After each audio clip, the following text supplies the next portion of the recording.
በኢትዮጵያ እግር ኳስ ታሪክ ውስጥ ደማቅ አሻራ ካላቸው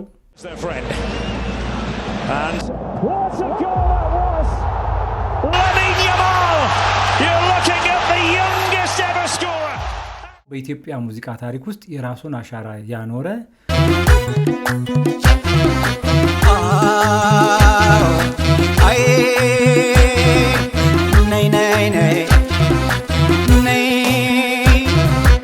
አንድ ወደ ኋላ ሰፍ አንድ ወደ አይ በርካታ ሰዎችን የሞሸረ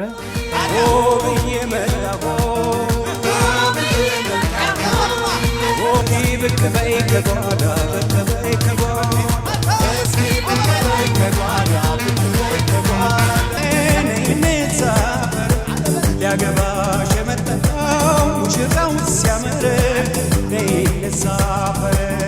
እስኪ ሁላችሁ ሙሽሪትን በል ጆኒ ብርሃኑ ይባላል። ትሬኒንግ ላይ አልቀልድም፣ በደንብ ነው የምሰራው። አዞ የሚበላው ምግብ እንደሱ ሰው አምጡልን አላችሁና ብትበሉ አትወፍሩ ታጠባላችሁ እንዲ ያለን አንድ ቀን እንደው እንደ ኳሷ እንደተቀጠቀጥክ እንደተገረፍ ምን ሆነሃል ስትለኝ ሆቴል ገባሁ። ክትፎ ያኔ 10 ብር ነበር አይደለም 3 ብር 10 ብር በእናንተ ጊዜ ነው። ጆኒ አንተ እኮ ወደፊት እንደዚህ ትሆናለህ። አሁን ደግሞ ምን ተፈጠረ? ኳስ ተጫዋች ነበርኩ ስል አርፋ ይዘፍንም እንደ ይለኛል።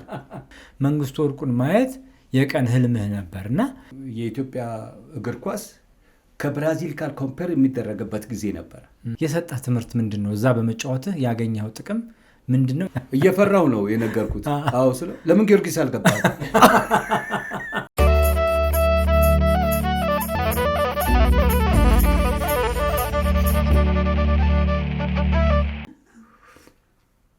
የተከበራችሁ የአዲስ ምዕራፍ ፖድካስት ተከታታዮቻችን ዛሬ በቡና ነው ፉት እያልን የጀመርነው። የኢትዮጵያ ባህላችን ነው ይታወቃል። ግን ምክንያቱ እንግዳችን ቡና በጣም ይወዳል እና ቡና ከነጣኑ አስመጡልኝ ብሎን በቃ ቡና ፉት እያልን ነው የምንጨዋወተው። እንደማይረብሻችሁ ይሰማናል። ከማለዳ እስከ ምሽት፣ ከምሽት እስከ ንጋት ሰላምና ጤና ከእናንተ ጋር ይሁን እያልን የጀመርነው ፕሮግራም እንግዲህ ዘለግ ላለ ሰዓት ይቆያል። የዛሬው እንግዳችን በኢትዮጵያ እግር ኳስ ታሪክ ውስጥ ደማቅ አሻራ ካላቸው በጣም ስማቸው ከገነነ በተለይም በተሰማራበት ክለብ ስሙ የሚጠቀስ ተጫዋች ነው።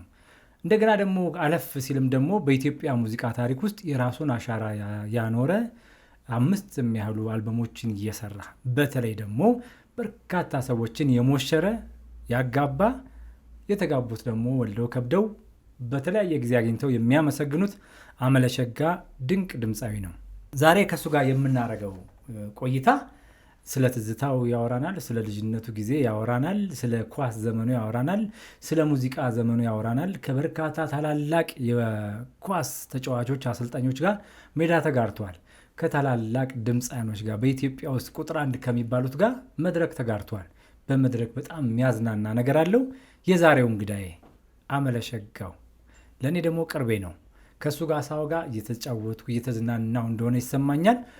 የዛሬው እንግዳዬ ጆኒ ብርሃኑ ይባላል።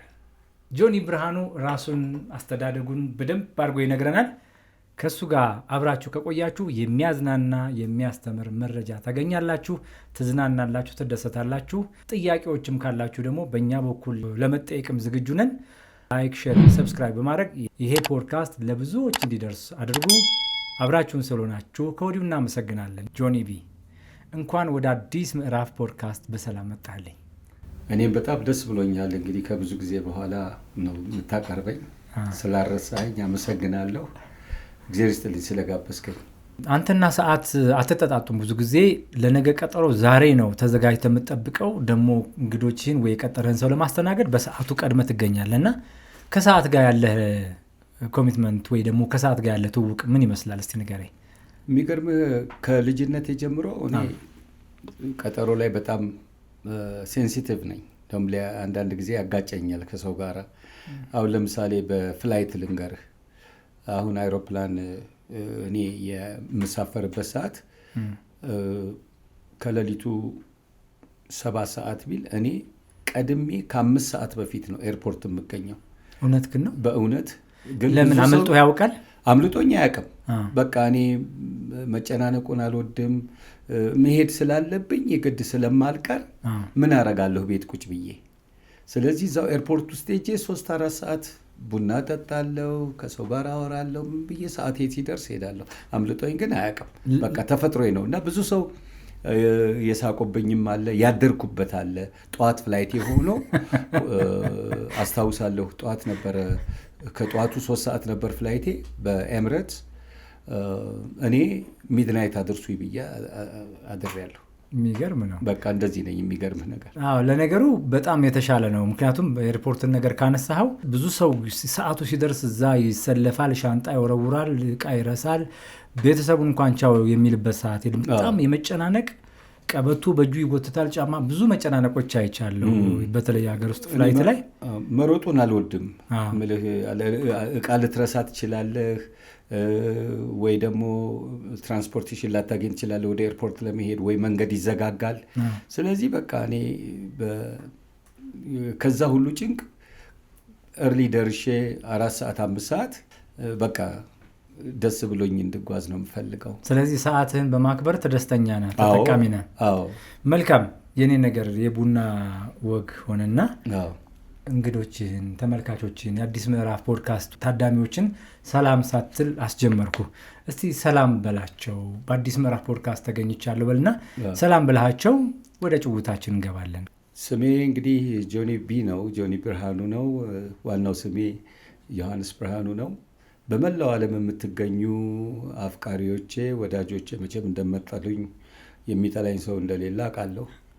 ቢኖርም እንግዲህ ራሱ ጉዳይ እና በመላው ዓለም የምትገኙ ወዳጆቼ እዚህ በመገኘቴ እንግዲህ ብዙ አይነት ታሪክ እንደምናገር አውቃለሁ። ዛሬ ተዘጋጁ። በደንብ በግልጽ ነው የምናገረው እስከዛሬ የቋጠርኩትን። አመሰግናለሁ ስለጋበዛችሁኝ። መልካም ጆን፣ አዲስ ምዕራፍ እንዴት አገኘኸው? ስቱዲዮአችን እንዴት አገኘኸው? ራሱ ስሙንስ እንዴት አገኘኸው? የምናቀርበው የተለያዩ እንግዶችን ታሪካቸውን፣ ልጅነታቸውን ነውና የእኛን ፖድካስት ቀደም ሲልም የተወሰኑትን አይታቸዋልና እንዴት አገኘኸው? አዲስ ምዕራፍን በጣም ነው የወደድኩት። ስትጀምሩ ጀምሮ ከነ ካፕቴን እያሱ እነ ዶክተር ሰለሞን በርሄንም አይቻለሁኝ። የተለያዩ አርቲስቶችንም ስትጠይቁ እከታተላለሁ በነገርህ ላይ እና ብዙ ጥሩ ጥሩ ትምህርቶችን አግኝተናል። በተለይ አሁን ለምሳሌ እኔ አሁን ዘመዴ ነው ካፕቴን እያሱ፣ ግን የተኩስ ላይ የፍላይት እዛ ፍላይት ላይ እንደነበር አላቅም ነበረ በእውነት። እና ይሄ እንግዲህ ያልተሰማ ቤተሰብም የማያውቀው ነገር ነው የሰማነው እና በእውነት ነው ማደንቃችሁ። ቁም ነገር እኛ ፖድካስት ስለሆነ ደስ የሚል ነው። ቁም ነገር ነው። አብዛኛው ጊዜ ታሪክን እንድናቃርጎናል ለማለት ነው። በጣም አመሰግናለሁ ጆኒ ብርሃኑ። የተከበራችሁ ተመልካቾቻችን ሁልጊዜ የምትናፍቁት ነገር አለ። እንግዶቻችን ልጅነታቸው ምን ይመስላል፣ እንዴት አደጉ፣ የት አደጉ፣ ምን ሰሩ በልጅነታቸው የሚለውን ጥያቄ ከእናንተ እንደመጣ አድርጌ ለጆኒ ላስተላልፍ። የፍላሚንጎ ደንበል ጀርባ አካባቢ ያለህ ልጅነት ምን ይመስል ነበር? በተለይ ደግሞ ማስታወስ ከጀመርክበት ሰዓት ጀምሮ የፍላሚንጎ ልጅነትህ ምን ይመስል ነበረ? ከጎረቤት ጋር ከጓደኞች ጋር ያለው ነገር እስቲ ወደኋላ ተመልሰን እናወራው። ምክንያቱም ቀደም ያለው ሰው ብዙ ጊዜ ልጅነቱ ከጎረቤቱ ጋር ከአካባቢው ሰው ጋር በጣም በብዙ መልኩ እንደ እናት እንዳባት የሚያየው ነው እና እሱን እስቲ ወደኋላ መልስና ትዝታ ዘፈንም በኋላ አዘፍናለሁ። በእርግጥ በትዝታ ግን በንግግር መለስ በልና የጆኒ ብርሃኑን ልጅነቱን አስቃኘን። እኔ እንግዲህ የተወለድኩት ከዛ ልጀምርልህና የተወለድኩት 4 ኪሎ ነው። 4 ኪሎ ነው? የተወለድኩት ፍላሚንጎ እንደሆነ ነው የሰማሁት። አይደለም የ3 ዓመት ልጅ ሆኜ ነው ወደ ፍላሚንጎ ቤተሰቦች። 4 ኪሎ የት አካባቢ? ወዴት አካባቢ መሰለ? የቤተ መንግስት ጋራዥ አለ እዛ ጋር። ከዛ እንግዲህ ቤተሰቦቼ ወደ ፍላሚንጎ ሌላ ቤት ስለነበረ እዛ ገባን። ፍላሚንጎ በጣም ጫካ ነበረ። ራሱ ፍላሚንጎ እኛ ስንገባ የ3 ዓመት ልጅ ምናምን 4 ዓመት ልጅ ሆናለሁ። ፍላሚንጎ ራሱ አልተሰራም፣ ቢልዲንጉ ማለት ነው። ፍላሚንጎ የተባለው ቢልዲንጉ የጆርጅ ጣሰው የሚባሉ ሰውዬ ቢልዲንግ ነው። በዛ ጊዜ ጆርጅ ጣሰው ነበር የሚባለው። ፍላሚንጎ የተባለው ፍላሚንጎ ባር እዛ ስለተከፈተ በዛ ፍላሚንጎ ተባለ። ሰፈሩ ውስጡ ሰፈሩ ቄስ ሰፈር ነው የሚባለው። ቄስ ሰፈር ነው የሚባለው። እሺ ቄስ ሰፈር የተባለበት የእስጢፋኖስ ቄሶች በሙሉ እኛ ሰፈር ናቸው። እነ ማምሬ ገብረ ዮሐንስ፣ ማምሬ ሸንቁጤ፣ ማምሬ ፍሩ፣ ማምሬ አካሉ ምናምን ማአት ልዘረዝርል እችላለሁ። በጨዋ ደንብ ያደግን እዛ ሰፈር እና እዛ ከገባን በኋላ በእውነት የጅብ ድምፅ ሁሉ እንሰማ ነበረ። በጣም በቃ ጫካ ነበር እኛ እዛ ስንደርስ። እንግዲህ ያልሆነው ስንተኛ ሰዎች እንደሆን አላውቅም። እና እዛ ነው ያደግኩት።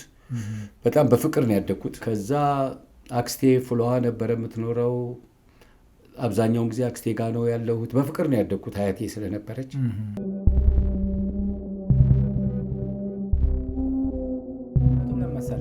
ትዝታ አይደል የምናወራው። ልጅነታችን ላይ አያቶች፣ እናቶች፣ አባቶች ይመጣሉ። ልናለቅስ፣ ልንደሰት፣ ልንስቅ እንችላለን እና በደንብ ስሜቱ ስለሚገባኝ ነው። ትዝታ አይደለ ወደኋላ ስትመለስ ያሳለፍካቸው መልካም ነገሮች በሙሉ ሲመጡ የምታስታውሳቸው ደጋግ ሰዎች፣ ቤተሰብ፣ እናት፣ አባት፣ እህት፣ ወንድም ይመጣል። ያኔ ይረብሻል። ስለዚህ የህይወት አንዱ አካል አይደለ ሀዘንና ደስታ። አያቴ እኔም እናቴም ጋር ነበረች።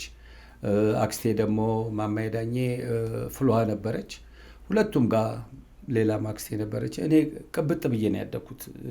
ምክንያቱም እስከ 13 ዓመት ድረስ አያቴ ስለነበረች የሚነካኝ ሰው የለም፣ የሚደበድበኝ ሰው የለም፣ የሚልካኝ ሰው የለም።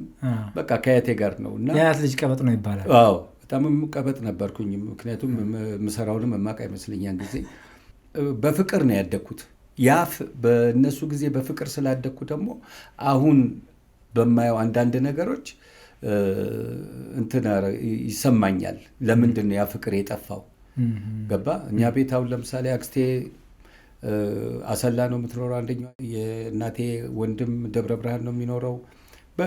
በወር ውስጥ 4-5 እንግዶች አሉ እኛ ቤት እና በፍቅር ነው በቃ ከአንዱ ቤት ስል ነው ያደግኩትና ኤኒዌይ ወደ ፍላሚንጎ ልምጣልህና ሳረሰው ፍላሚንጎ ያው እንዳልኩ ቄስ ሰፈር ነው የሚባለው። ሌላም ስሞች ሊኖሩት ይችላሉ። ፍላሚንጎ የተባለው አሁን ቄስ ሰፈር የሚለው ነገር ጠፍቷል። አሚን አልሰማም። ግን እዛ ሰፈር ውስጥ ትልቁ ነውር ስራ የምንለው በዛን ጊዜ ኳስ መጫወት ነው። ተባክህ የምትሉት ነው ወይስ ቤተሰብ በቃ የምንለው ኳስ? ቤተሰቦቻችን ኳስ እንድንጫወት አይፈልጉም። ይሄ ሲጋራ ማጨስ ወይ መጠጥማ የማይታለም ነው፣ ኃጢአት ነው። በቃ እንደ ጓደኛ አድርገን እንኳን አንድ ሰው ድንገት እዛ ውስጥ ቢገኝ አናናግረውም፣ እንሸሻለን። ይሄ ሲኒማ መግባት ምናምን እኛ ሰፈር የለም። አብዛኛው ሰው እግር ኳስ ተጫዋች ነው። ጥሩ አትሞስፌር የነበረበት ሰፈር ነው። ያው ኳስ መቼም እኛ ሰፈር ብዙ ልጆች ነበሩ። እነ ሰለሞን ሽፈራው፣ ሲራክ ደበበ፣ ፈቃደ ደበበ። ሰለሞን ሽፈራው እናንተ ሰፈር ነበር? አዎ ሰለሞን ሽፈራው እኛ ሰፈር ልጅ ነው። አሰልጣኛችን ሰለሞን ደምሴ ይባላል። ካቻ በጣም እንደ አባታችን እንደውም መጥቼ አግኝቼዋለሁ ከብዙ ዓመት በኋላ። ደስ ብሎኛል። ሌሎቹም ነበሩ እና ጎበዝ ኳስ ተጫዋቾች ነበሩ። አሁን ለምሳሌ እንደ ሰለሞን ሽፈራው አይነት የ10 የአፍሪካ ዋንጫ ኮከብ ተጫዋች የነበረ ተጫዋች ነው። በትምህርት ቤት ደረጃ በየነመርድ ነው የተማርኩት። እዛው ሰፈር ውስጥ ሳትወጣ ግን በየነመርድ ሳትገባ ምናልባት በየነመርድም ገብተህ በየነመርድ ማለት ብሔራዊ ቲያትር አካባቢ ራስ ሆቴል አለፍ ብሎ ያለ ትምህርት ቤት ነው። አሁንም ድረስ አለ። እንደውም በቅርብ መጥተህ እንዳየው ሰምቻለሁ። ሄድኩኝ። አግኝተዋል? ሄድኩኝና ዳይሬክተሩንም አገኘሁት። እሺ ብዙ ጊዜ ስለሆነ ማንንም ሰው አላገኘሁም። በጣም ነው የጸጸተኝ። ግን ከዳይሬክተሩ ጋር አወራን። ያው እዛ እንደተማርኩ አዲሱ ቢልዲንግ ላይ እንደነበር ምናምን ነገርኩት።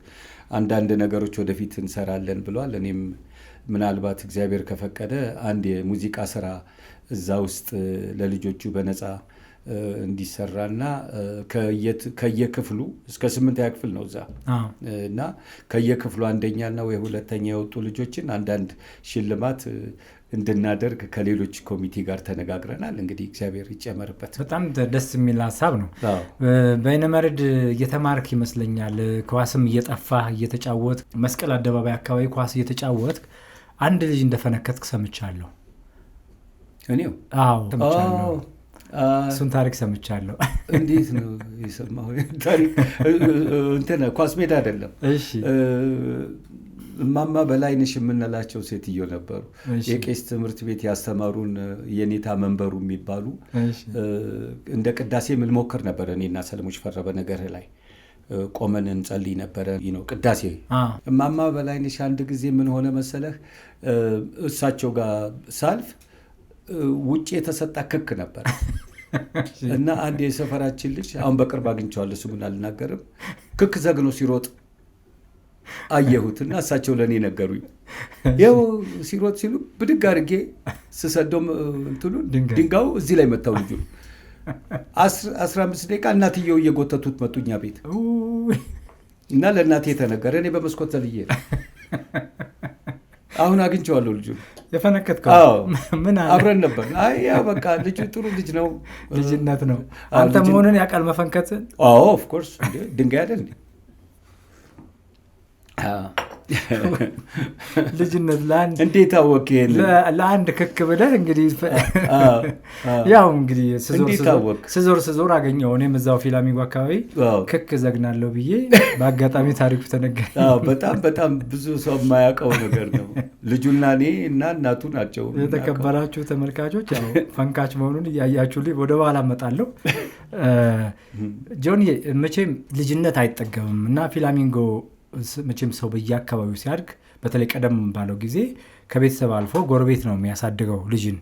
ጎረቤቶች እንደ አባት እንደ እናት አባት እንኳን ገበያ ወይ ሌላ ስብሰባ ቢሄዱ ጎረቤት የማብላት አንዳንዴም የማልበስ ግዴታ እንዳለበት ወይ ደግሞ ልጅ ውጭ እንኳን አልባሌ ቦታ እንኳን ቢያይ አንተ ግባ ምናምን ብሎ የመቆንጠጥ ኃላፊነት እንዳለበት ማህበረሰቡ ያውቃል።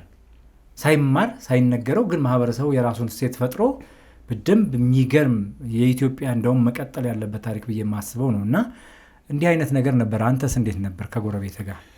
እኛ እንዲያውም እኔ አባቴን እና እናቴን ከመፍራት ጎረቤቶቻችንን ነው የምንፈራው። እኛ ያው ቅድም እንዳልኩህ ፍላሚንጎ ጋር ነው ለአቅመ አዳም የደረስ ነው። እያደግን እንግዲህ ወደ 9 10 ምናምን ስንሆን እዛ ጋር እንቆማለን ፍላሚንጎ ጋር እና ከሩቅ የአንዳችን አባት ከመጡ እንሸሻለን። በፍላሚንጎ ጀርባ ሄደን ነው የምንደበቀው። በምንም አይነት እዛ ጋር ቆመን እንድንታይ አይፈለግም በምንም አይነት። እና ያ ተጽዕኖ እኔ አሁን ዝም ብዬ ወክ አድርጌ እዛ ሰፈር ይሄዳለሁ። በእኛ ጊዜ እንደዚህ ውጭ ቁጭ ብሎ በ4 እና በ5 ሰዓት ላይ የሚታይ ጎረምሳ የለም።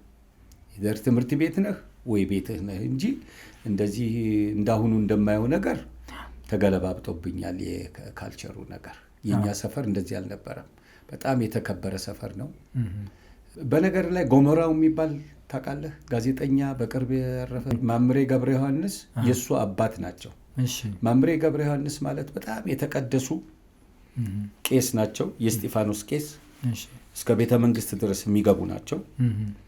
እሳቸው ሀብት ንብረት ያላቸው በባዶ እግር ነው የሚሄዱት በዛን ጊዜ። እና መምህር ገብረ ዮሐንስ በጣም የተቀደሱ ሰው ናቸው። ሌሎቹም ቄሶች እንደዚሁ። ስለዚህ በቄስ ታጅበህ ስታድግ ሁሉ ነገር የምትሰራው ነገር ኢቭን ኳስ መጫወቱ ኃጢአት ነው የሚመስለን የነበረው። ከኛ ታላላቆች ወደ ኳስ ስለገቡና በቃ ሰፈር ውስጥ ሻንጣ ይዘው ወይ ከኳስ ሜዳ መጣን ምናምን ስለሚሉ ያው በእነሱ ነገር እኛም ኳስ መጫወት ጀመርን። ቅድም እንደነገርኩ እኔ ቤነመር ነው ኤሌመንታሪ የጨረስኩትና በዛ በኩል ስንሄድ በስቴዲየም በኩል ነው የምንሄደው። በስቴዲየም ነው የምንሄደው። ስለዚህ ትሬኒንግ አድርገው ትልልቆቹ ኳሶች መንግስቱ ወርቁን ያየሁት ያኔ ነው። የኢትዮጵያ እንቁ መንግስቱ ወርቁ ኢንስትራክተርና ተጫዋች መንግስቱ ወርቁን ያኔ በልጅነትህ ማለት ነው ትሬኒንግ አድርጎ ሲወጣ አየኸው? ትሬኒንግ አድርጎ ሲወጣ ጊዮርጊስ እየተጫወተ እንግዲህ ትሬኒንግ ያደረገው እንጃ ወይ ለኢትዮጵያ ቡድን ይሁን ለጊዮርጊስ ቡድን ይሁን እሱ መኪና ነበረው ፔዦ 504 አስታውሳለሁና ልክ ሲወጣ መንግስቱ መኪናው ላይ ኳስ ነበረች የተንጠለጠለች ጫማ ነበረች እና መኪናውን እየሮጥን ነው የምናሳድደው። እሱም ይነዳል እኛም በቃ መንጌ ምናምን እያል በቃ እዛ አየሁት። ከዛ ተለከፍኩ ማለት ነው እስከ ህይወቱ ፍጻሜ ድረስ በጣም የምወደው የማከብረው። በነገራችን ላይ ጆኒ ብርሃኑ እንባው ቅርብ ነው። ይሄ ሰዋዊ የሆኑ ነገሮች ቶሎ ስሜቱን ይነኩታል። ይሄ ደግሞ የሰው ተፈጥሮ ነው። ከተፈጥሮ ጋር መታገል አይቻልም። አንዳንድ ሰው በውስጡ ይጎዳል፣ አንዳንድ ሰው ደግሞ ስሜቱን ቶሎ በአይኑ ይገልጻል። እና አብረህ ያሳለፍከው ትዝታ በደንብ ስለሚመጣ መረበሽ ተገቢ ሊሆን ይችላል። ችግር የለውም። ጨዋታ እየተጨዋወትን እናውራን። እና እንግዲህ መንግስቱን ያኔን ያየሁት እኔም ደግሞ አንድ ቀን በቃ እዚህ ስቴዲየም ውስጥ ገብቼ ጨዋታለሁ። ምን አሁን ለምሳሌ ዘፋኝ ዋናው ማንን ነው መሆን የሚፈልጉት? እንደውም አንድ ኢንተርቪው ላይ አይቻለሁኝ ታምራት ሞላ ሲናገር ጥላሁንን ለመሆን ነበረ። እኛ ደግሞ ኳስ ተጫዋቾች ማንን ነው መሆን የምንፈልገው? መንግስቱ ወርቁን ነበረ መሆን የምንፈልገው። ብቻ ታሪካችን ብዙ ነው። እኔና የመንግስቱ ወርቁ ደግሞ ምልህ እንዴት እንደተገናኘን ከዛ በኋላ ብዙ ነገር አለ። የመንግስቱ ወርቁንም ወደኋላ አመጣልሃለሁ። እንዳልከው በይንመርድ እንግዲህ ስትሄድ ወደ ትምህርት ቤት ስትሄድ በስቴዲየም በኩል ነው የምታልፈው። ያኔ ፍቅሩ አደረብህ። በይንመርድም ስትማር ያኔ በነበረው ሁኔታ ትምህርት ቤቶች የራሳቸው የትምህርት ቤት ኳስ ቡድን አላቸው። እዛ ግቢ ውስጥ የሚጫወቱበት፣ አካባቢያቸው ላይ የሚጫወቱበት። እንደሱ አይነት ነገር ሞካክረህ ነበረ? በጣም ሲያጫውተኝ ስለሱ። በይንመርድ በነገርህ ላይ እኔ እግር ኳስ ተጫዋች ብቻ አይደለሁም። ለትምህርት ቤቱ ቮሊቦል ተጫዋች ነኝ። እውነትህን ነው? በእውነት በጣም ኃይለኛ ቮሊቦል ተጫዋች ነበርኩኝ። የሚገርም ነው። አላቅም፣ ገና ዛሬ ነው ይሄን ታሪክ የሰማሁት። እንደውም በዛ ጊዜ ተማሪና አስተማሪ እንጋጠማለን። እና ያው እንግዲህ አስተማሪዎችንም ሊያሸንፉን ይችላሉ። በጣም ጎበዝ አስተማሪዎች ነበሩ በይነመርድ። ጋሽ እንዳለ ፈይሳ የጊዮርጊስ ተጫዋች የነበረ የኛ ማትስ አስተማሪ ነበረ። ጋሽ እሸቱ በጣም ጎበዝ ተጫዋቾች ናቸውና እንጋጠማለን። ማስታወስ ራሱ በጣም ነው የሚገርመው እኮ ስማቸው። ደህና ነኝ። የሚሞሪ ገና አልተበላሽም። ደህና ነኝ እና በኃይለኛ ነው የምንጫወተው። በነገር ላይ እንደዚህ እንደ ቀልድ እንዳይመስልህ በቃ እየተጫጫህን ምናምን እንደዚህ ነው የምንጫወተው። እና እግር ኳስ ከትምህርት ቤት እየሄድን ሁሉ የምንጫወትበት ጊዜ ነበር። እኛ ለምሳሌ ተስፋ ኮከብ ሄደን እንደተጫወትን አስታውሳለሁ። ተስፋ ኮከብ የሚባል ትምህርት ቤት ነበር። ንፋስል ኮምፕሬሄንሲቭ የሚባል ነበር። እዛ እንጫወታለን። ኮከበ ጽባህ አልደር ወደዛ አካባቢ አለና በይነመርድ በጊዮርጊስ ታዋቂው ተስፋዬ ጥላሁን የሚባለው በጣም ጎበዝ እግር ኳስ ተጫዋች፣ ዘሪሁን የሚባል አይ ቲንክ ስዩም አባተም እዛም ተጫውቷል። ሙዚቀኞች ጥላዬ ገብሬ፣ ሽመልስ በየነ የበይነመርድ ተማሪዎች ነበሩ።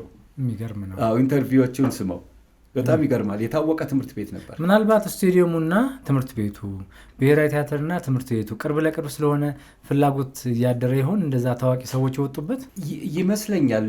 እሱም ብቻ ሳይሆን አንድ ኢንተርቪው ላይ ጥላዬ ሲናገር የሰማሁት ብሔራዊ ቲያትር እየተማርክ እዛው ታድር ነበር ካልተሳሳትኩ። እንግዲህ ጥላዬ ቅርብ ነው፣ በጀርባ በርም ለመግባት በፊት ለፊትም ለመግባት እዛው እያደሩ ሙዚቃ ያጠናሉ። ትምህርት ቤት ደግሞ አካዳሚካል እንትኑን እዚህ በይነመርድ እንትን ብዙ ታዋቂ ነበሩ። አሁን ለምሳሌ የኛ ቅድም እንዳልኩ ጋሽ እንዳለ ፈይሳ የጊዮርጊስ ታዋቂ ተከላካይ ነው። የኛ የማትስ አስተማሪ ነው። አግኝቼዋለሁ 2-3 ጊዜ፣ አይቆጨኝም። አሁን በቅርብ አረፈ ጋሽ እንዳለ። በጣም ጥሩ ሰው፣ የምናከብረው። ብቻ በጣም ቆንጆ ጊዜ ነበረኝ። የበይነመርድ ተማሪዎች ጓደኞቼ ስቲል የምንገናኝ አሉ። እንደውም ከሰሙ ምናልባት ለበይነመርድ ተሰብስባቸው አንድ ነገር ብናደርግ ደስ ይለኛል ብዬ በዚህ በአጋጣሚ መልእክት እነግራለሁ። በአንተ ጊዜ የነበሩ የበይነመርድ ትምህርት ቤት ተማሪዎችን በደንብ ሰላምታ አቅርባላቸው። በመቀጠል ደግሞ እንዳልከው ትምህርት ቤቱን እስቲ ተገናኝተን ብንጎበኝ ምን ይመስላችኋል? መልእክታችሁን አስቀምጡልኝ በላቸው። እንግዲህ በቅርብ የማስታውሳቸው ሰለሞን ሽፈራው አንዱ ነው። ሰለሞን ሽፈራው እኮ አብራችሁ ማደጋችሁ በይነመርድም ነበረ። አንበሴ አሁን ቨርጂኒያ ነው ያለው በይነመርድ ተማሪ። ካሳኩማ ወደ አትላንታ መሰለኝ ያለው። ሌሎችም ልጆች አሉ። ምልህ አሁን ላስታውስ አልችልም። በህይወት ካሉ እኔን ኮንታክት አድርጋችሁ አንድ ነገር ብናደርግ ደስ ይለኛል። ትምህርት ቤቱ መጎብኘትም ሳይሆን እንደዚህ ቅድም እንዳልኩ ልጆቹን ለማበረታታት አንድ ላይ ከኔ ጋራ ብንደዋውልና አንድ ነገር ብናደርግ ደስ ይለኛል እላለሁ። መልካም። ስልክህን ማስቀመጥ ይፈቀዳል አይደል? ይቻላል። ያውቁታል። ድንገት ያውቁት ካሉ ለወዳጅነት ተጫውተህ ታውቃለህ? አዎ። ለወዳጅነት ከሆነ በሆነ ቡድን ታቅፈህ ውስጥ ማለት ታቅፈህ? የሰፈር ቲማችን አስታውሳለሁኝ። ካዛንቺስ አስፋውሰን ትምህርት ቤት የሚባል ነበር። እዛ ድረስ እየሄድን አንድ ጊዜ እንደውም ውርርዱ ምንድን ነው ያሸነፈ ሊያበላ የተሸነፈ ሊበላ ምግብ። እሺ። እና አሸነፍን እና ያው እንግዲህ ኒንጃ ምን አላስታውስም። ጠጅም ተገዝቶ ነበር፣ ብዙ ነገር ተደርጎ ነበር በዛ ጨዋታ ላይ። ሳልደብቅ የምነግርህ ነገር እኔና ንጹህ ወርቅ ጓደኛዬን ሂዱና ጠጅ ግዙ ተብለን። ንጹህ ወርቅ ማለት በጣም አንተና ንጹህ ወርቅ እንደውም በዚህ አጋጣሚ እንኳን አሳልኝ በጣም የሚገርማችሁ ተመልካቾቻችን ጆኒና ንጹህ ወርቅ በጣም ቀጫጫ ከመሆናቸው የተነሳ ጓደኞቻቸው ነፋስ እንዳይወስዳችሁ ወፈር ካለ ሰው ጋር ተራምዱ ይሏቸው ነበርና ትክክል ነኝ? ንጹህ ወርቅ ቀጫጫው ማለት ነው አይደል? ያው ሴም ሳይዝ ነን፣ ግን ያው በኋላ የኛ ቀጭንነት አየር መንገድ አብረን የገባነው። አየር መንገድ አብራችሁ ነበር? አዎ አየር መንገድ አለንና ከንጹህ ወርቅ ጋር ጓደኛ ጋር ለወዳጅነት እየሄዳችሁ ተጫወቱ ነበር? ካሳንቺስ ያለው ትምህርት ቤት ከንጹህ ወርቅ ብቻ አይደለም፣ ራሱ የሰፈራችን ቲም ካዛንቺስ ካሉት ልጆች ጋራ ያሸነፈ ሊበላ የተሸነፈ ያሸነፈ ሊበላ የተሸነፈ ሊጋብዝ። በአጋጣሚ ያው እኛ ጋር በጣም ኃይለኛ ልጆች ነበሩ። ሲራክ ነበረ፣ ፈቃደ ደበበ ነበረ፣ ኢንክሉዲንግ ሰለሞንም ነበረ፣ እንዳለ የሚባሉ ተለቅ ያሉም ነበሩ፣ እኔም አለው ጮርግም አለን እና አሸነፍን። ስናሸነፍ አሁን ማታ የሆነ ቦታ ጋበዙን። እኔ አላስታውስም። ጠጅ ግዙና ኑ ተብለን እኔና ንጹህ ወርቅ ተላክን። ባሊ ታውቃለህ? ባሊውን በእንጨት እንትን አድርገው አንድ ከዚህ እኔና ንጹህ ወርቅ ገዝተን መጣንና እናንተው ራሳችሁ ቅመሱት አሉ። ምን ነው በቃ እንግዲህ እኔ እንጃ። እኔ ደግሞ የመጠጡ ነገር አሁንም እንኳን ብዙም አይደለው። ያኔ ጠጁን እንጃ ግማሽ ብርጭቆ ጠጣን ምናምን በቃ ወደቅኩ። ለሁለት ቀን ያለሁበትን አላውቅም። በእውነት እንደ ታመመ ሰው ቤት እየተመጣ እጠየቅ ነበር። ያችን በመቅመስ ብቻ? አዎ እግዚአብሔርን። በማግስቱ ሆስፒታል ሁሉ ሄድኩኝ፣ አላወቁም ቤት እና በኋላ አጎቴ ነፍሱን ይማር ተፈራ ዳኜ ይባላል፣ እሱና እናቴ አንድ ሰፈራችን የነበሩ ሰውዬም ተጫኑ፣ ልክ እንደ በሽተኛ በቃ። እና እየሄድን እኚህ ሰውዬ ኤክስፔሪየንስ አላቸው በዚህ ነገርና ይሄ ልጅ የት ነበረ ትላንት ምናምን ተባለና እስቲ ወተት እንግዛለት እንደተባለና ሾላ ወተት የሚባል ነበር። ሾላ ወተት ተገዛና ግማሹን ስጠጣ ነቅቼ ቁጭ ሰውነት ያለመደው። ግን ከዛ በኋላ ብዙም ምልህ ጥሩ አልነበርኩም። ራሴን ሁሉ ያመኝ ነበረ። ሆስፒታል ሁሉ ተኛው። አሁን የካቲት የሚባለው ጋር 2 ወር እንደነገርኩ ከዚህ በፊትም ነግሬያለሁ።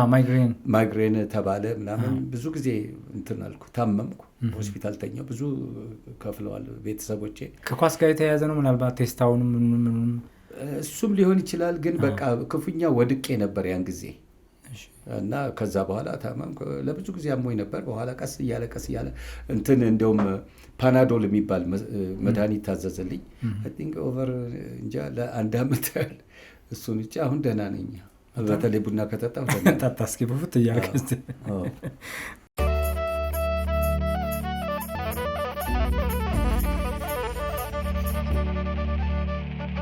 መቼም እግር ኳስ መጫወት እንዳልከው በአካባቢው በነበረው ጊዜም ቤተሰብ የማያበረታታው ነገር ነው። ድምፃዊ መሆንም እንደዛው።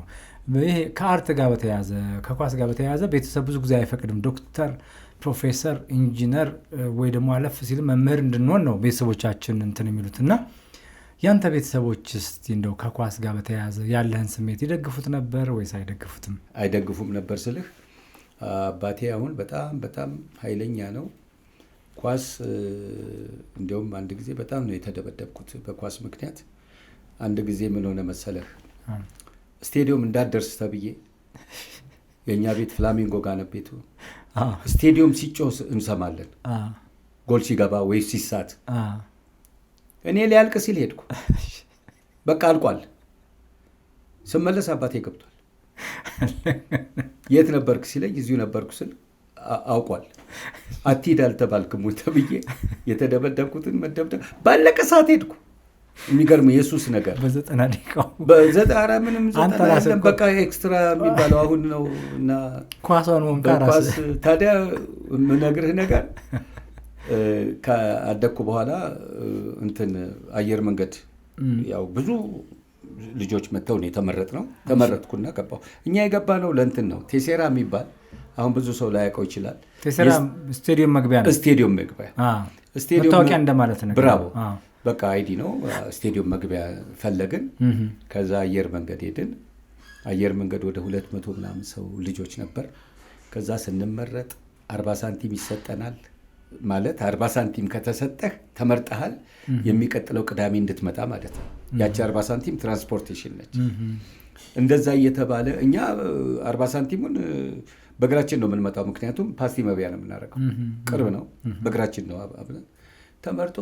ተመርጦ እንጃ 18 ይሁን 22 ልጅ ገባን። ከዛ ቴሴራችንን ያዝን፣ ተሰጠን፣ ተደሰትን። ከአየር መንገድ ቀረን። ከዛ አንድ ቀን እዛው ቀስ ሰፈር ያልኩ ጋር ሜዳ አለችን የሰፈር ስንጫወት ትልቅ የአየር መንገድ መኪና መጣ ምናምን ናገባ ምናምን ምንድን ነው ስንል እግር ኳስ ጌም አላችሁ ዛሬ ከጊዮርጊስ ጋር የሲ ቡድን እና እኛ እኮ በቃ እንትናችንን ይዘን ጠፍተናል። እንዴት እንዳወቁም እንዴት እንደመጡም አይደል ነው እንግዲህ ሰው ሊነግራቸው ይችላል።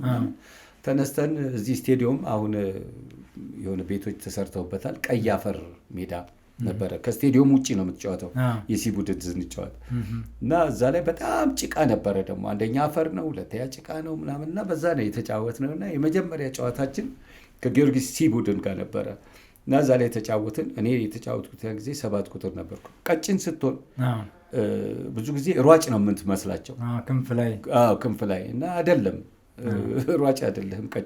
ቀጭን እንደውም ስሎ ነው። የሚገርም ነገር በኋላ ሳየው እና 2-1 አሸነፍን ጊዮርጊስን የሲ ቡድን። ከዛ በዛው መኪና ተጭነን አየር መንገድ ወሰዱን። ሻወር አደረግን፣ ግብዣ ሳንዱች ምናምን ተሰጠን። ከዛ ቀስ ቀስ እያል በቃ አየር መንገድ ቀጠል። ያቺ የመጀመሪያ እንደውም ጫማ ይሄ ጡት ስላለው እኔ ምን አልኩኝ፣ አይ እኔ በሸራ ጫማ በራሴ ልጫወት አልኩኝ። ይሄ ህጉ የማይፈቅደውን እና ያው አዲስ ጫማ በዛን ጊዜ እንደ አዲዳስ ላፕላታ የሚባል ነበረ። ያንን ተሰጠን። ከመፍራቴ የተነሳ ኳስ ያዝኩና ትንሽ መታ አረኩበት። ለካ በደንብ ይመታል። በቃ ተጫወትን። እንግዲህ አየር መንገድ የጀመረው በዚህ ነው። የሚገርም ነው። አየር መንገድ ስትጀምር እንደተባለው በ7 ቁጥር ነበር የሚሰጡ። አንተ ግን የምትወደው 16 ቁጥርን ነበረ። እንደገና ደግሞ ታዋቂው ኢንስትራክተር መንግስቱ ወርቁ ደግሞ 9 ቁጥርን እንድትለብስ ብሎ ነበር እንደዛ። አንተ ግን 16 ቁጥርን ለምንድን ነው በልዩነት የወደድካት? 16 እና 19 ኪዳነ ብረትና ገብርኤል ናቸው። በቃ ከልጅነት ጀምሮ እንዲህ አይነት እንትን አለኝ፣ እምነት አለኝ። 7 ቁጥርን ለተወሰነ ጊዜ ነው የተጫወትኩት። ከዛ በኋላ ቢገባን ከቢያ ወደ ዋና ቡድን ስንቀላቀል ባይዜን መንግስቱ ወርቁ የኛ ቡድን አሰልጣኝ ሆኖ መጣ እና መንግስቱ ምንድነው አሁን የቢ ቡድን ሲጫወት መኪና ውስጥ ቁጭ ልናያያል። ውጭ ሜዳ ነው የምትጫወተው። ወይ አቫሲዮን የሚባል ሜዳ አለ ወደ ኦልድ ኤርፖርት፣ ወይ መድኃኔዓለም ትምህርት ቤት፣ ወይ ደግሞ ተፈሪ መኮንን ትምህርት ቤት ሜዳ ያላቸው እዛ ነበር የምንጫወተውና ከዛ ያው እሱ አማካይ ቦታ እንድጫወት እንትን አደረገኝ። አማካይ ስትል 9 ቁጥር ነው በዛ ጊዜ የሚባለው። ዛሬ ቁጥር ድሮ 9 እና 6 ከለበስክ አማካይ ናቸው። በቃ 7 ቁጥር ሯጭ ነው በቀኝ፣ 11 ቁጥር በስተግራ በኩል፣ 8 ቁጥር መሀል ላይ፣ 10 ቁጥር እንትን፣ 9 ቁጥር እንደዚህ ነበረ። አሁን እንደፈለክ ነውና ያን ጊዜ እንትን አልኩ። በኋላ ምን ሆነልህ መሰለህ መንግስቱ ልመልስህና አሰልጣኝ ከሆነ በኋላ አንድ ቀን የጊዮርጊስ ቡድን ጋር ነበረ አየር መንገድ የሚጫወተው። እንግዲህ ያው መንግስቱ ደግሞ ጊዮርጊስ ነው የተጫወተው እና እንግዲህ ታይ አሰልጣኝ ሆኖ አየር መንገድን ይዞ ከጊዮርጊስ ጋር በጣም ይገርማል። ማታ ሐሙስ ማታ ትሬኒንግ ካለቀ በኋላ ስም ይጠራል፣ ወደ ሆቴል ግቡ ተባለ እና እኔ በፍጹም ምንም አልሜም አላውቅም። 18 ሰው ሲጠራ ገሌ ገሌ ገሌ ስሜ ተጠራ። ያንተም የሰለሞን ሽፈራው ኖ ሰለሞን ኦልሬዲ ቶፕ ነው። ከዛ እኔ በህይወቴ ሆቴል ገብቼ አላውቅም በኳስ። የአየር መንገድ ባስ ከምጠብቅ 5 ቁጥር አውቶቡስ ይዤ ፍላሚንጎ ጋር ወርጄ ቤት ገብቼ እናቴ ምን ሆነሃል ስትለኝ ሆቴል ገባሁ አልኩ። ሆቴል ገባሁ። የምን ሆቴል ገባህ? ምክንያቱም የምታውቀው ነገር የለም። አዎ ለቀም አድርጌ እንትን የምለብሰውን ነገር ምናምን ይዤ ወደዚህ ወደ ትዝ ይልሃል አንበጣ መከላከያ የሚባል ወደ ሰንጋተራ በኩል ምናምን በዚህ በባንኩ ጀርባ አሁን ባሉት የባንክ በንግድ ባንክ ምናምን አካባቢ በንግድ ባንክ ጀርባ ጤና ሚኒስቴር አካባቢ ይሆናል። ወመዘክርን ታውቃለህ? ወመዘክር ማለት ላይብረሪ፣ በሱ ጀርባ አንድ ትልቅ ሆቴል ነበር። እዛ አረፍን። ያው ሐሙስ ማታ ገባን። አርብ፣ ቅዳሜ፣ እሁድ ጌሙ ነበር። እኔ ቤንች ነበርኩኝ ያን ጊዜ። ያው ተጫወቱ።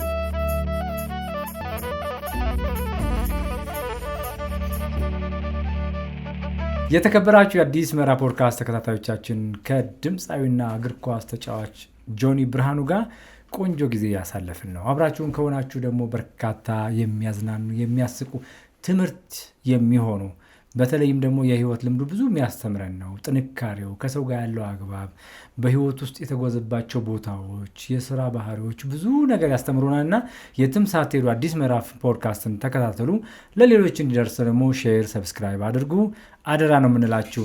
ስቴዲየም አትሂድ ተብለህ ግን አንተ በመጨረሻው ባለቀ ሰዓት ላይ ሄደህ እንደገና ያቺ የመጨረሻዋ ጎል ቤት ስትገባ እንደ ኳሷ እንደተቀጠቀጥክ እንደተገረፍክ ነግረህን ነበር። እስቲ እሱን ትዝታ ወደኋላ ተመልሳ አጫውተን። መቼም ሁሉም አባቶች ሁሉም እናቶች ልጆቻቸው ጨዋ እንዲሆኑ ይፈልጋሉ።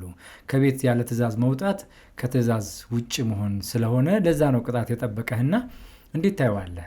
ያው ያገጠመኝ ቅድም እንዳልኩ አባቴ ደረሰብኝ ስቴዲየም ባለቀ ሰዓት ሄጄ እንደተመታው። ግን የሚገርምህ ነገር ከዛ በኋላ እንግዲህ እኔ አየር መንገድ ገባው። ገብቼ ስጫወት ስቴዲየም ነበር የተጫወት ነው። የቢ ይሁን የሲ ቡድን ይሁን ምናምን አላውቅም፣ አላስታውሰው። የአባቴ ጓደኛ ስቴዲየም ይገባና ያየኛል እና ለአባቴ ነገረው። እኔ አላውቅም። ኢትዮጵያ አየር መንገድ ስቴዲየም ልጅ እየተጫወተ ነው ብሎ ነገረው እና አባቴ አንድ ቀን ስልክ ተደወለ፣ ቤት ማለት ነው፣ ከስራው ነው። ሲደውል አንተን ነው አባትህ ናቸው የሚፈልጉት ምናምን ሲባል አባትህ አሎ ምናምን ስል አንተ አየር መንገድ ነው የምትጫወተው አለኝ። እየፈራው ነው የነገርኩት። አዎ ስለው ለምን ጊዮርጊስ አልገባህም?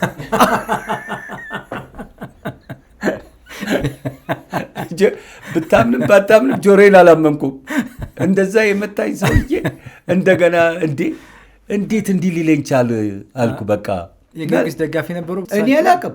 እኔ ኳስ እንደማይወድ ነው የማውቀው እንጂ እኔ አሁን ወይ እንግዲህ ወይ መስሪያ ቤት ያሉት ሰዎች ጓደኞቹ አብዛኞቹ ኳስ ስለሚወዱ እንደዛ ይሆናል እና በቃ ገርሞኝ ደግሞ የኢትዮጵያ እንቁ ከሚባሉ የእግር ኳስ ቡድኖች ውስጥ አንዱና ዋናው ጊዮርጊስ ቀዳሚም ስለነበረ ቲፎዞ ነበረው።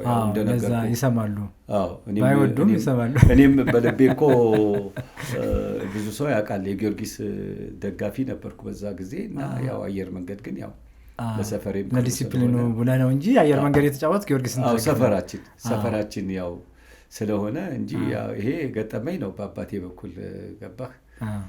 አየር መንገድ ያሳደገኝ ቲም ነው። ብዙ ልጆች የተዋወቁበት በነገርህ ላይ ያው እንግዲህ ስመጣ ምናምን አንዳንድ ልጆች አገኘለን። ያው ታውቃለህ ብዙ ተጋብዘሃል። አሁን ያለፈው ጊዜ የነበሩትን ልጆች አይታቸዋል። ከብዙ ጊዜ በኋላ ነው ማገኛቸው። አንዳንዶቹን ከ20 ዓመት በኋላ የሚያገኘውት አለ። አንዳንዶቹን ከ30 ዓመት በኋላ ያገኘሁት አለ እና ጥሩ ጊዜ እናሳልፋል። እንደ ወንድማማች ነን የአየር መንገድ ልጆች። እስካሁን የምንደዋወል የምንጠያየቅ፣ ስንገናኝ እሞክራለሁ ለማግኘት። እንደው ኢትዮጵያ አየር መንገድ ስትጫወት ማትረሳው ገጠመኝ አሰልጣኝ ጋር የነበረ ከጓደኞቹ ጋር የነበረ በእርግጥ እኔም አንዳንድ ቪዲዮዎችን ሳይ በጆኒ ብርሃኑ ኢትዮጵያ አየር መንገድ ውስጥ የሚታወቀው ሎጬ የምንለው እኛ ወይ ደግሞ ላይንን በማስገባት ትታወቃለህ እና ብዙዎችን ታበሳጫቸዋለህ እና ከሱ በተለየ እንደው እሱንም ትዝታ አውራንና ከሱ በተለየ ማትረሳው ነገር ካለ እስቲ ንገረኝ። በእውነት ለመናገር አየር መንገድ ውስጥ ያው ብዙ ነገር እኔ ከብዙ አመት ተጫውቻለሁ። እስከ 7-8 አመት ይሆናል የተጫወትኩት። እንግዲህ ቁጥሩን አላውቀውም። እቺ ናይለን የምትባለው ይሄ በሰው እግር ስር የምታማሾለቁ እኔ ከምነግርህ ከኔ ጋር የተጫወቱት ልጆች ቢነግሩህ ይሻላል። እና ያ ማድረጌ ደግሞ እንደ ቀልደኝነት ስለሚታይ ወደ ዋና ቡድን ለመግባት ብዙ እንቅፋቶች ይሆንብሃል። እንዲህ ቀልድ እንዳይመስልህ። ቀልድ ብዙ ጊዜ ያጠፋል ሰውን። እኛ ልጅነቱ ስላለን እንጫወታለን፣ እንስቃለን፣ ከሰው ጋር እንተራረባለን፣ ምን እንላለን። ግን አንዳንድ ጊዜ እንደ ቁም ነገረኛ አንቆጠርም። አሁን ከትላንት ወዲያ የሚገርምህ እዛ ግብዣው ላይ ከነበሩት ልጆች አንዱ ስሙንም ልንገርህና ተፈራ ይባላል። ይሰማኝ ይሆናል። በጣም ይገርማል ጆኒ የምታረገው ነገር። እንደዛ ቀልደኝነትህ ቁም ነገርህ ደግሞ በዛብኝ ብሎኝ ትላንትና ነው እና አለኝ። ብዙ ጊዜ ቁም ነገር የምትሰራ አይመስለውም ቀልድ ላይ። እኛ የልጅነት ጨዋታችንን ሌላ ከምናወራ ሌላ ነገር ከምንፈጥር በፍቅር ስላደግን ነው። እኔ አሁን ከሌላ ሰው ጋር ጓደኝነት ከምፈጥር እዚህ ሀገር ስመጣ የተወሰኑ ሙዚቀኞች የማገኛቸው ሊኖሩ ይችሉ ይሆናል። ግን በኳስ ስለተለከፍኩኝ የኳስ ተጫዋቾችን ያው አንተም እንደምታውቀው ብዙዎቹን አገኛለሁ በቃ። እና ይሄ የተፈጥሮ ትዝታዬ ነው። ደስ የሚለኝም ከነሱ ጋር ሳሳልፍ ነው።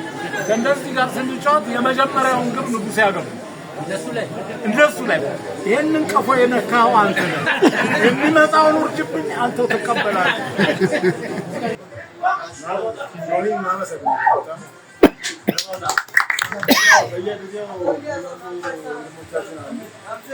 ይህንን ነገር አሁን ደግሞ የበለጠ የሚሰሩ የበለጠ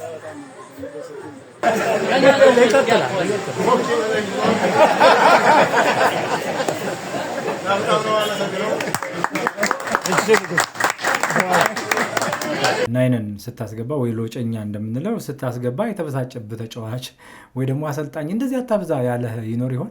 ብዙ ጊዜ እመታለሁ። ከሜዳ 10 ዙር ተብያለሁ። እከራከራለሁ። በነገር ላይ ኳስ ላይ ተነጫናጭ ነኝ እኔ። ኧረ እባክህ። ኳሱን ካላቀበሉኝ እነጫነጫለሁ። አሁን ትቻለሁ እንትን እላለሁና ብዙ ጊዜ በትልልቅ ተጫዋቾች ላይ እንትን ስታልፋቸው ኳስ ካስገባህ በእግራቸው ላይ የሚቀጥለው ከኋላህ አፈር ከዱቄት ነው የምትበላው። አሁን እናስታውሰው ወዳጄ ጸጋይ መቻል የሚባል የጣለኝ አጣጣል በህይወት ያረሳው። ምክንያቱም አያውቅም። ከዛ በኋላ እግራቸውን እየገጠሙ ነው እንትን የሚሉት። ተንኮል ነው። ግን ቀልድ ያጠፋሃል። ይህንን ትምህርት ልነግርህ እችላለሁ።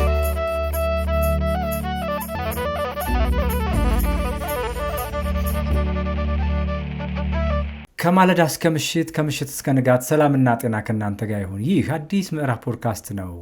አዲስ ምዕራፍ ፖድካስት በዛሬው ዝግጅታችን ድምፃዊና እግር ኳስ ተጫዋች ጆኒ ብርሃኑን ይዘንላችሁ ቀርበናል። ይህ የመጀመሪያው ክፍል ነው። የመጀመሪያው ክፍል እንደቀጠለ ነው። በጣም ደስ የሚል ጊዜ እየሰጠን ነው። ጆን እንግዲህ ኢትዮጵያ አየር መንገድ ውስጥ ያለህን ትዝታ እያወራን ነበር። ያን ትዝታ እያወራን እንደው ኢትዮጵያ አየር መንገድ ውስጥ ስትጫወት አሰልጣኝህ ሊሆን ይችላል ወይ ደግሞ ተጫዋች ሊሆን ይችላል ወይ የሚደግፍ ሰው ሊሆን ይችላል። የተለየ ንግግር ጆን እንዲህ አይነት ሰው ነህ፣ ጆን እንዲህ ነህ ብሎ ያለ ሰው አለ የማትረሳው ቃል እንደው ንገረኝ እስቲ። አንድ ጊዜ የክረምት ውድድር ይሄ እዚህ ካምቦሎጆ ነው የምንለው ስቴዲየም ሲዘጋ የክረምት ውድድር ናዝሬት ሄደን ነው የምንጫወተው። እሺ። ናዝሬት ላይ ከአየር ኃይል ቡድን ጋር ነበር የምንጫወተው። እሺ። እና እኔ ደግሞ ያን ጊዜ አሰልፎኛል። መንግስቱ ወርቁ አይደለም ጋሽ ታደሰ ይባላል ያን ጊዜ ያሰለፈኝና ከዛ የአየር ኃይል ተጫዋች ከኔ ጋር ሊገጣጠም የሚችለው በጣም ረዥም ተጫዋች ነው። አስታውሳለሁ። ሚድፊልድ የሚጫወት እሺ እና ምንም ኳስ ሲይዝ ወስድበታለሁ እና ብስጭት ነው ያደረኩት በቃ። እና እንትን ያ ጨዋታ እንግዲህ ማን እንዳሸነፈ አላስታውስም። እንዲህ ብዬ አልናገርም። ያሸንፋል ይመስለኛል። ማሸነፍን ስለምንፈልገው ሳናሸንፍ አንቀርም። እኔ ጋሽ ታደሰ ምን አለኝ ነው ሌላ ጋሽ ታደሰ የሚባላል አሁን ሰሞኑን የማገኘው ጸሐፊያችን፣ እንዴት አይደክምሽም አለኝ። አንቺ ነው የሚለው ጋሽ ታደሰ ምን አለው ዋናው አሰልጣኝ ኳስ ስለሚወድ ነው አለው። እና ያችን አልረሳም። መውደድህ ነው እንዳትደክም ያደርጋል። እንዳልደክም። በዚህ ላይ ናዝሬት ደግሞ ሙቀት አለ። ልክ ነው። ምንም ኳስ እስካለ ድረስ አልደከመኝም። ጥሩ ተጫውቼ ነበረ እና እንደዛ ያለኝ አስታውሳለሁ። ኢትዮጵያ አየር መንገድ ስትጫወት ኢትዮጵያ አየር መንገድ ትልቅ ስም ነው ያለው። በጣም ትልቅ የኢትዮጵያ ምልክት የሆነ ትልቅ ድርጅት ነው ኢትዮጵያ አየር መንገድ እና የኢትዮጵያ አየር መንገድ ተጫዋች መሆን በራሱ በውጩ መከበር ነው። ልክ እንደ ጊዮርጊስ ቡድን ሁሉ ትከበራላችሁ። እና ለአንተ ግን በህይወትህ የሰጠህ ትምህርት ምንድን ነው? እዛ በመጫወትህ ያገኘኸው ጥቅም ምንድን ነው? ያጣኸውስ ነገር ምንድን ነው? እኔ ያጣሁ ምለው ነገር የለም። ኢትዮጵያን ኤርላይንስ ፍቅር ሰጥቶኛል። ከሰው ጋር እንድኖር አድርጎኛል። ቀልድና ቁም ነገርን አስተምሮኛል። በቃ እንደ ወንድማማች ነው የምንተያየው አብዛኞቻችን የምንገናኝ፣ በህይወት ያሉት፣ በህይወት የሌሉትም እግዚአብሔር ነፍስ ይማር።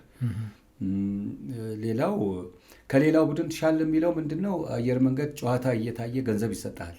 ምን ያህል ብር ይሰጣችሁ ነበር? የመጀመሪያ 30 ብር ይሰጣን ነበር ቦር። ያቺ የመጀመሪያው 40 ሳንቲም ምናምን ያቺ ገና እንድትመጡ ነው። እሷ እንደ ጀላቲ ነች። እሷ ቅምሻ ነች። ለምርጫው ጊዜ ነው።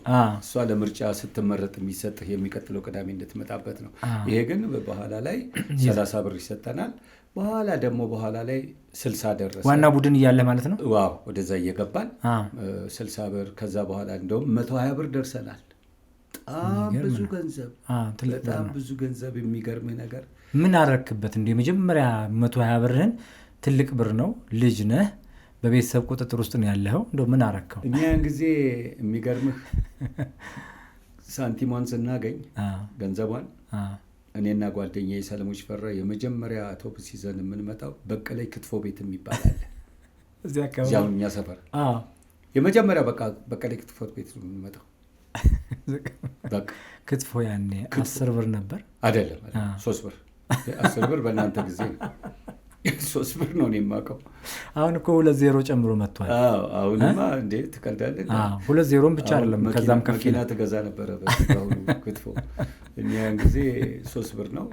3500 4000 ገብቷል ክትፎ አሁን። ተመልካቾች ተመልከቱ፣ 3 ብር በጣም ከባድ ነው። ሰማለሁኝ፣ ያው ቀምሼዋለሁም። እሺ። እና 3 ብር ነው ያኔ። በቀላይ ክትፎ ቤት ፖፑላር ነው በጣም። እና ቀጥታ ከቦሌ እዛ ነው የምንመጣው። እሺ። ከሚሪንዳ ጋር ይህን ክትፎ ለአንድ እንግዲህ ለተወሰነ ጊዜ በቃናል። ሌላው ደግሞ ሲኒማ ትገባለህ። ቅዳሜ ሲኒማ እንገባ ነበር እኔና ሰለሞን።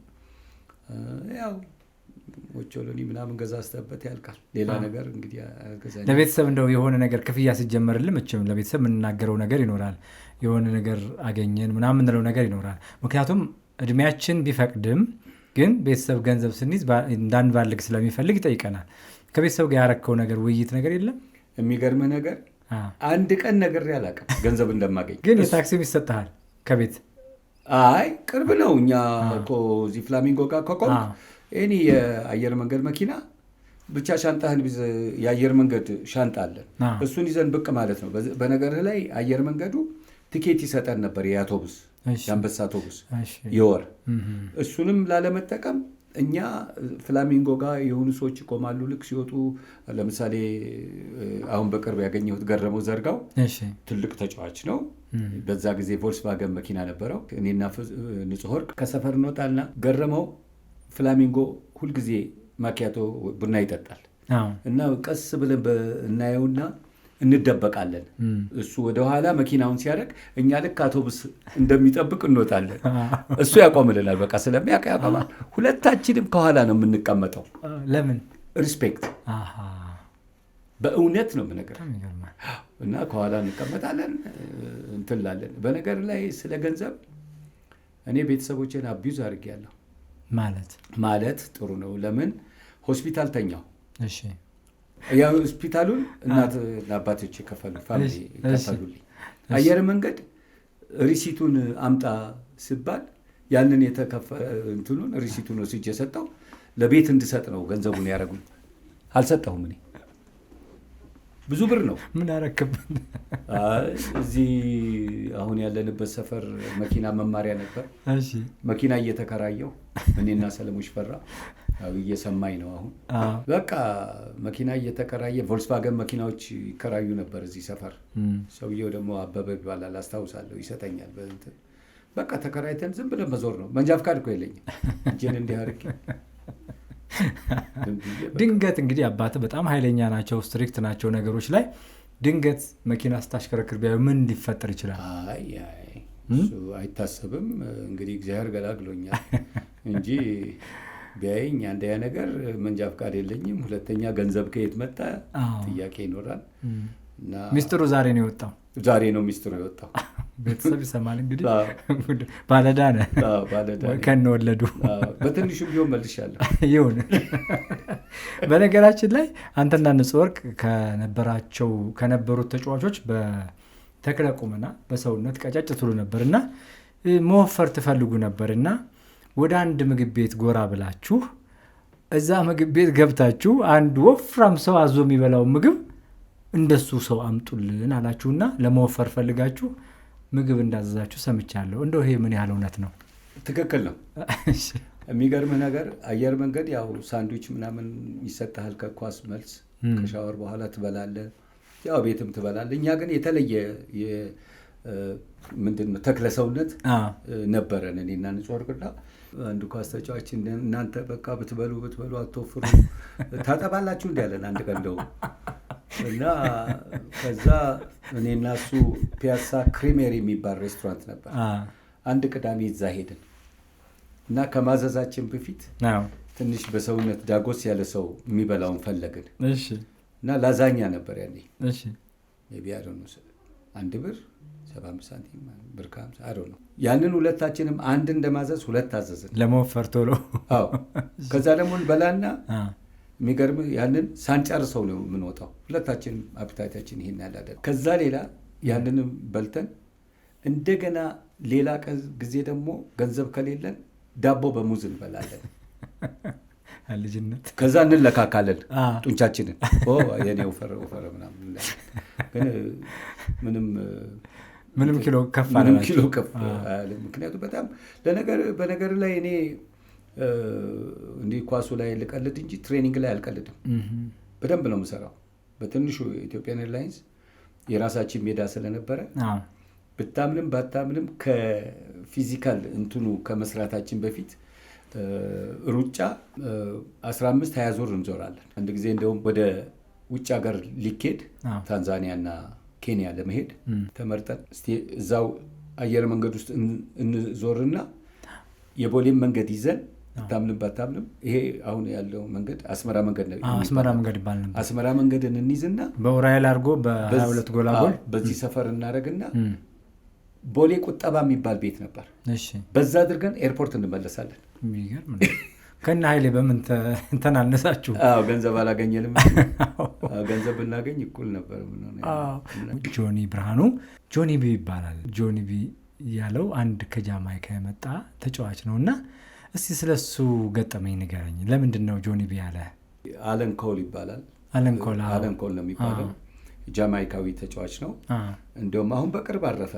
ነፍሱን ይማር። ኮሚኒኬት አድርጌው ነበረ አለን ኮል። እኔ እንግዲህ ያው በመሀል በርታ ስራ ሳገኝ በዚህ በቀይ ሽብር ጊዜ ብቸና ነበር የምኖረው። ብቸና ማለት ጎጃም ብቸና ነበር የምኖረው። ከዛ በኋላ አየር መንገድ ደብዳቤ ጻፉልኝ ብዬ ተጻፈና ለበርታ እንትን ተባለ ተሰጠ። ጋሽ ብርሃነ አሁን አለ። ጋሽ ብርሃነ በጣም ባለውለታዬ፣ ጋሽ ብርሃነና ጋሽ ታደሰ በጣም ባለውለታዬ፣ እንደ ልጃቸው ነበር የምታየው፣ እንደ ሰራተኛ የማያዩኝም ነበር። ተጻፈልኝ። ከዛ እውነቱን ለመናገር ምን ይጠቅማል አሁን አየር መንገድ ተመልሰ ኳስ ብትጫወት ሲል እጠፋለሁ አልኩ። ወደ ውጭ ለመጥፋት ሀሳቡ የለኝም፣ ግን በቃ እጠፋለሁ አልኩ። ከዛ በርታ ሲጽፍልኝ ወደ አየር መንገድ ተመለስኩ እና አንድ ኳስ ተጫውቼ ጎል አገባው እዛ ትሬኒንግ ሜዳ ላይ እና ጎሏ ትንሽ እንትን ነበራት፣ የተለየ ነገር ነበረው። እንዲህ ነው አልልህ እና ይሄ ጃማይካዊ ተጫዋች ማን ነው ይሄ ልጅ ምናምን አለው ጋሽ ታደሰ እና ጆኒ ይባላል ምናምን ሰማለሁ እና ጆኒ ቢጉድ አለን እና የውጭ ሀገር ስንሄድም እኔ ከአለን ኮል ነበር አንድ ወንበር ላይ አይሮፕላን ላይ የተቀመጥ ነው። በጣም ጎበዝ ተጫዋች ነበር። አየር መንገዱ አምጥቶ ጊዮን ነበር የሚያስቀምጠው። በዛ ምክንያት ጆኒ ቢ ያው ጓደኞቼም ለነገሩ ጆኒ ነው የሚሉት። ያው ግን ጆኒ ቢጉድ ያለኝ እሱ ነው። ረሳሁት። ከትዝታዎች ውስጥ አንዱ ስለሆነ ነው። በኢትዮጵያ አየር መንገድ ውስጥ እንግዲህ ያው ከተወዳጁ ኢንስትራክተር እና ተጫዋች መንግስቱ ወርቁ ጋር የተለየ ቅርርብ እንደነበራችሁ ሰምቻለሁኝ። እሱን ትዝታ ከማውራታችን በፊት ግን መቼም የተከበራችሁ ተመልካቾች ምን ነው በደረቁ እንደምትሉኝ ያውቃለሁ። ምክንያቱም ጆኒ ብርሃኑ አሁን ያለበት ሙያ ድምፃዊነት ነው። ድምፃዊ ጋብዞ ደግሞ ስለ ኳስ ብቻ ማውራት ተገቢ አይደለም እና እባክህ ወይ ሰርግ የምትከፍትበትን ወይ ደግሞ አንተ ለነፍስ ደስ የሚላትን አሁን እየተመለከቱን ላሉ ለአዲስ ምዕራፍ ፖድካስት ተመልካቾች ብትጋብስልኝ ምን ይመስልሃል? የምታወቀው በሰርግ ዘፈኖቼ ነው። በተለይ በኢትዮጵያ ሆብዬ ቲንክ ይሆናል። ሆብዬ በጣም ብልህ በየቦታው የሚሰራ ስራ ነው። ሆብዬን እኔ የምሰራው ምን መሰለህ፣ ተራ አለው የሰርግ። ያው ሙሽራ ካልክ በኋላ እራት ይበላል። ከራት በኋላ የሙሽሮቹ ዳንስ አለ። ከዛ በኋላ ሌላ ዘፈን አለኝ። እንዲህ ነው ልል አልችልም። ሁሉ ሰው የራሱ ምርጫ አለው። ሆብዬ መጣ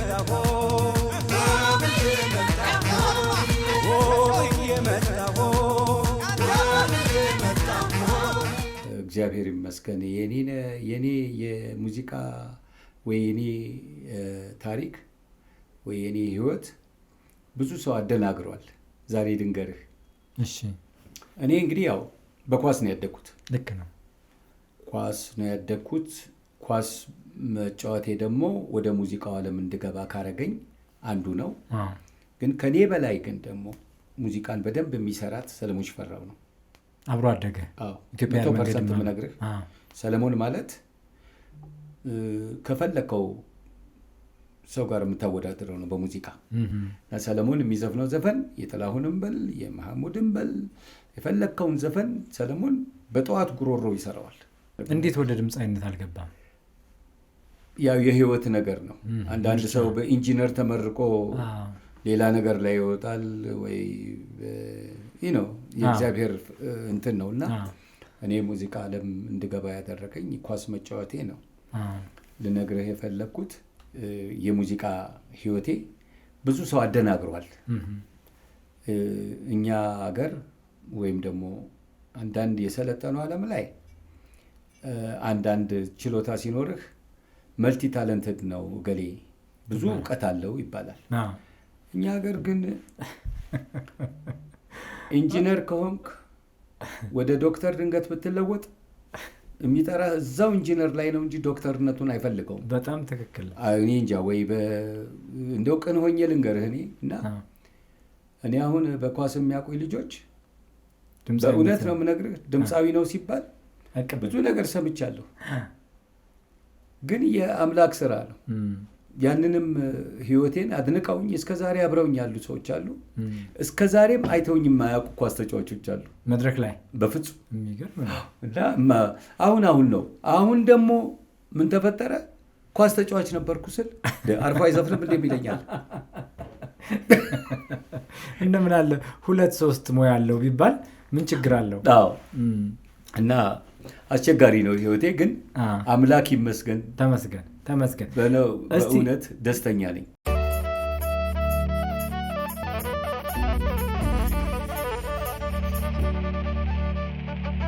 የተከበራችሁ ተመልካቾቻችን ድምፃዊ ዮሐንስ ብርሃኑ አንድ እስካሁን እንግዲህ ስለ ኳስ ነበር ስናወራ የነበረው። አንድ ሙዚቃ ጋብዘንና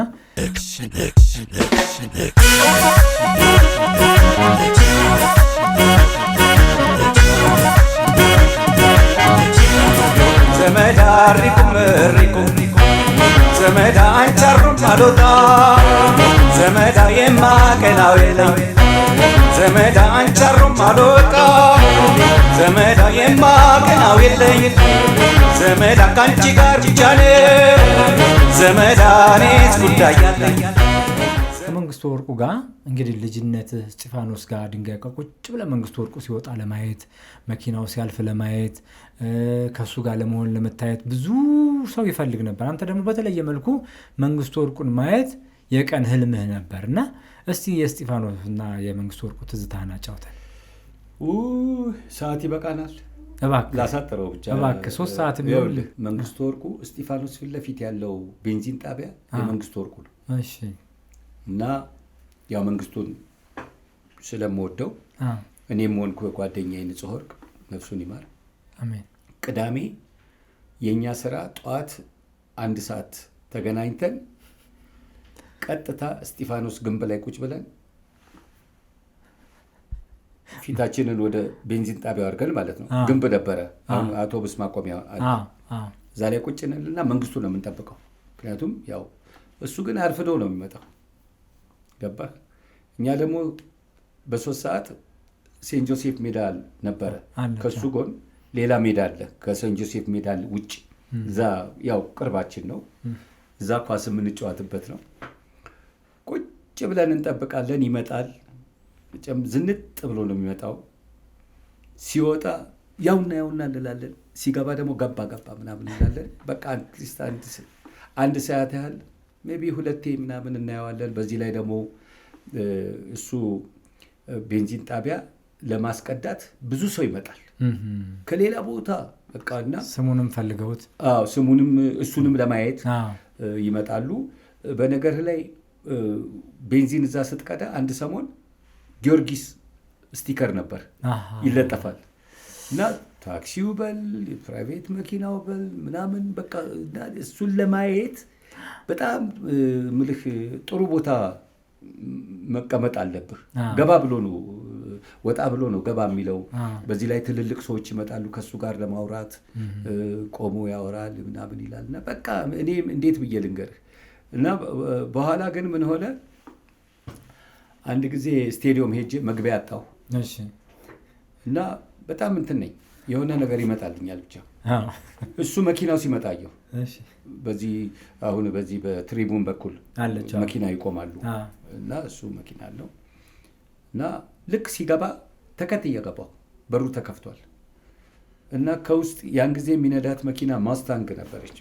ማስታንጉ ከውስጥ ሲነካው ትራንኩ ይሄ ከኋላ ያለው ይከፈታል እና እኔ እሱ አያውቀኝም ምንም ሻልታው ብድግ አድርጌ ያዝኩት። ከዛ እሱም ዝም አለኝ፣ እኔም ሻልታውን ይዤ እያልኩ መግቢያውን ስለማውቀው ገባሁ እና ተክለማርያም የሚባል ሰውዬ ነበረ። የት ነው የምትሄደው ሲለኝ አላየውም፣ ዝም በል ምናምን አለው። ተቆጣው። ከዛ ገባሁ በቃ ቆሜ መልበሻ ቤት ገባሁ እና ሲቀይሩ ምናምን ያለው ምናምን ወጥቶ ትሬኒንግ ያደርጋል። በጣም ነው መንግስቱ ወርቁ ወርማፕ የሚያደርገው የሚገርም ነገር። ከዛ በኋላ ነው እንዲህ ያልኩኝ የሚቀጥለው ሳምንት ጊዮርጊስ ወይ ኢትዮጵያ ቡድን ጨዋታ ካለው እዛች በራፎ ላይ ቁጭ እላለሁ። አንድ ቀን 2 ቀን ሲል ዘበኞቹም ለመዱኝ እና እንዲያውም መጨረሻ ላይ ወንድሙ ነው ተባለ። በቃ ዘንጬ ነው ሻንጣውን ይዤ ምገባው። እሱ ኳስ እንትን ይላል፣ ወርማፕ ያደርጋል ምናምን። ትዝ የሚለኝ ነገር ምን ሆነ መሰለህ፣ አንድ ቀን ወርማፕ እያደረገ እየሮጠ ምናምን እያለ ዝናብ ጣለ። ከዛ ሄድና እንትን ሻንጣዬን ከብሎን ጫማ አለ አምጣልኝ ሲለኝ በስመ አብ እሱ ልኮኝ ነው። ቦሌም ቢልከኝ ይሄን ነበር። የሚገርም ነገር። ምክንያቱም የህይወት ዘመን በቃ አድናቂ ነህ። እሱን ለማየት ያረከው መስዋዕትነት ፈጣሪ ቆጠረልህ። እና በቃ ደስ ነው የሚለኝና እሱ በቃ እኔ በእሱ አትምጣብኝ የምልህ ነገር ያው። ከዛም አልፎ ደግሞ እንደገና ተመልሶ አየር መንገድ ሲመጣ የሚገርም መገጣጠም። እሱን እኮ ገርሞኝ ነው። አሁን በልጅነትህ እሱን ለማየት ትጓጓ ነበር፣ ትፈልግ ነበረ። ከዛ ደግሞ ፍጥነትህ ዳይሬክት መንገዱ ጋር ከመንግስቱ ወርቁ ጋር ለመገናኘት አበቃ። ልብስ እስከሚቀይርበት እስከ መላላክ ወንድሙ ነው እስከመባል ደረስክ። የታሪክ አጋጣሚ ሆነ ደግሞ ኢትዮጵያ አየር መንገድ ስትጫወት አሰልጣኝ ሆነ። ያኔ እንደምትላላክ ያቀ ነበር ኢትዮጵያ አየር መንገድ ስትጫወት አያውቅም። ስነግረው ይስቃል። እግዚአብሔርን ስነግረው እንደዚህ አድርጌ ምናምን ስለው ይስቃል። እሱ ስንት ሰው ተከታይ ያለው ሰውየው እኮ ቀላል ሰው አይደለም። ዶክተር ያየህራድ ቅጣው እኛን ዘመድ ነው ያገባውና ሀና ትባላለች። አንድ ግብዣ ላይ ተገናኝተን እንደው ጋሽ ያየህራድ መንግስቱ ወርቁን እንዴት ታየዋለህ ስለው መንግስቱ የበደለው አፍሪካ ውስጥ መፈጠሩ ነው አለኝ። በጣም መንግስቱ የሚገርም ነገር እኔ ስለምወደው አይደለም፣ እውነቴን ነው የምነግርህ። ሲያሰለጥንህ ኳስ እየመታ ነው የሚያሰለጥንህ። በቴስታ የምትፈልግ ከሆነ በቴስታ ያሳያል። በግራ እግር ከፈለግ በግራ እግር ያሳያል። በቀኝ እግር ከፈለግ በቀኝ እግር ያሳያል። በደረት ካልክ በደረት ያሳያል። ሁሉ ነገር ፐርፌክት እንጂ ዝም ብዬ ኦፍኮርስ ወደዋለሁ፣ ምንም አልክደው ነገር ነው። ግን ኳስ በግራ እንዴት ያኔ አሁን እኔ እውነቴን ነው የምነግርህ እንደዚህ እየተሽከረከረ ኳስ ያየሁት መንግስቱ ሲያደርገው ነው። እግዚአብሔር ምስክሬ ነው። ያኔ ነው ሲያደርግ እኔ ግርም የሚለኝ እሱ የተወለደበት እኛ የተወለድንበት ሌላ ነው። እሱ በኳስ እግዚአብሔር ምን አድርጎ እንደፈጠረው እኔ አሁን አንዳንድ ጊዜ አሁን ጥላሁንን የሚያክልብኝ ሰው የለም በዘፈን በሙዚቃ። በእግር ኳስ ደግሞ የፈለገ ነገር ዓለም ላይ እኔ ከፔሌ ጋር አወዳድረዋለሁ።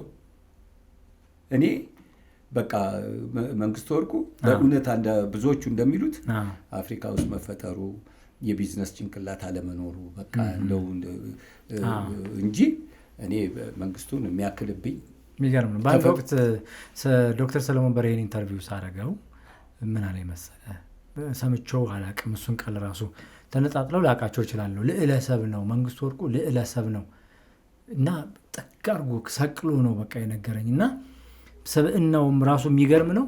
በጨዋታም ደግሞ ፐርፌክት የምትለው ነው። በሁሉ ነገር የተሟላ ሰው ነው እንደማለት ነው። እና አንተ ደግሞ ደገምክልኝ። በቃ ዓለም ላይ ካሉ ድንቅ እነ ፔሌን የሚያክሉ ተጫዋቾች ስታወዳድረው፣ ሌላ ደግሞ አብርሃም መብራቶም እሱንም ደግሞ ቃለ መጠይቅ ሳደርግ መንግስቱ ወርቁ አሁን ዓለም የሚጠቀምበትን ቴክኒክ ያን ያስተምሯል። ትክክል እኮ ነው። እና ዓለም የሚጠቀምበትን ቴክኒክ ያኔ የነቃ ሰው ነው። እኛ ጋር አሰልጣኝ ከሆነ በኋላ ሜቢ 1-7-8 ወር ካሰለጠነ በኋላ ወጣ። እንግዲህ ሪታይር አድርጓል። ኳስ ኮች ሆኗል። ተመልሶ ለጊዮርጊስ ገባ ለማሰልጠን ለመጫወት ተጫወተ። የሚገርምህ ሉቺያኖም አብሮት ተጫውቷል አለ ፎቶግራፍ።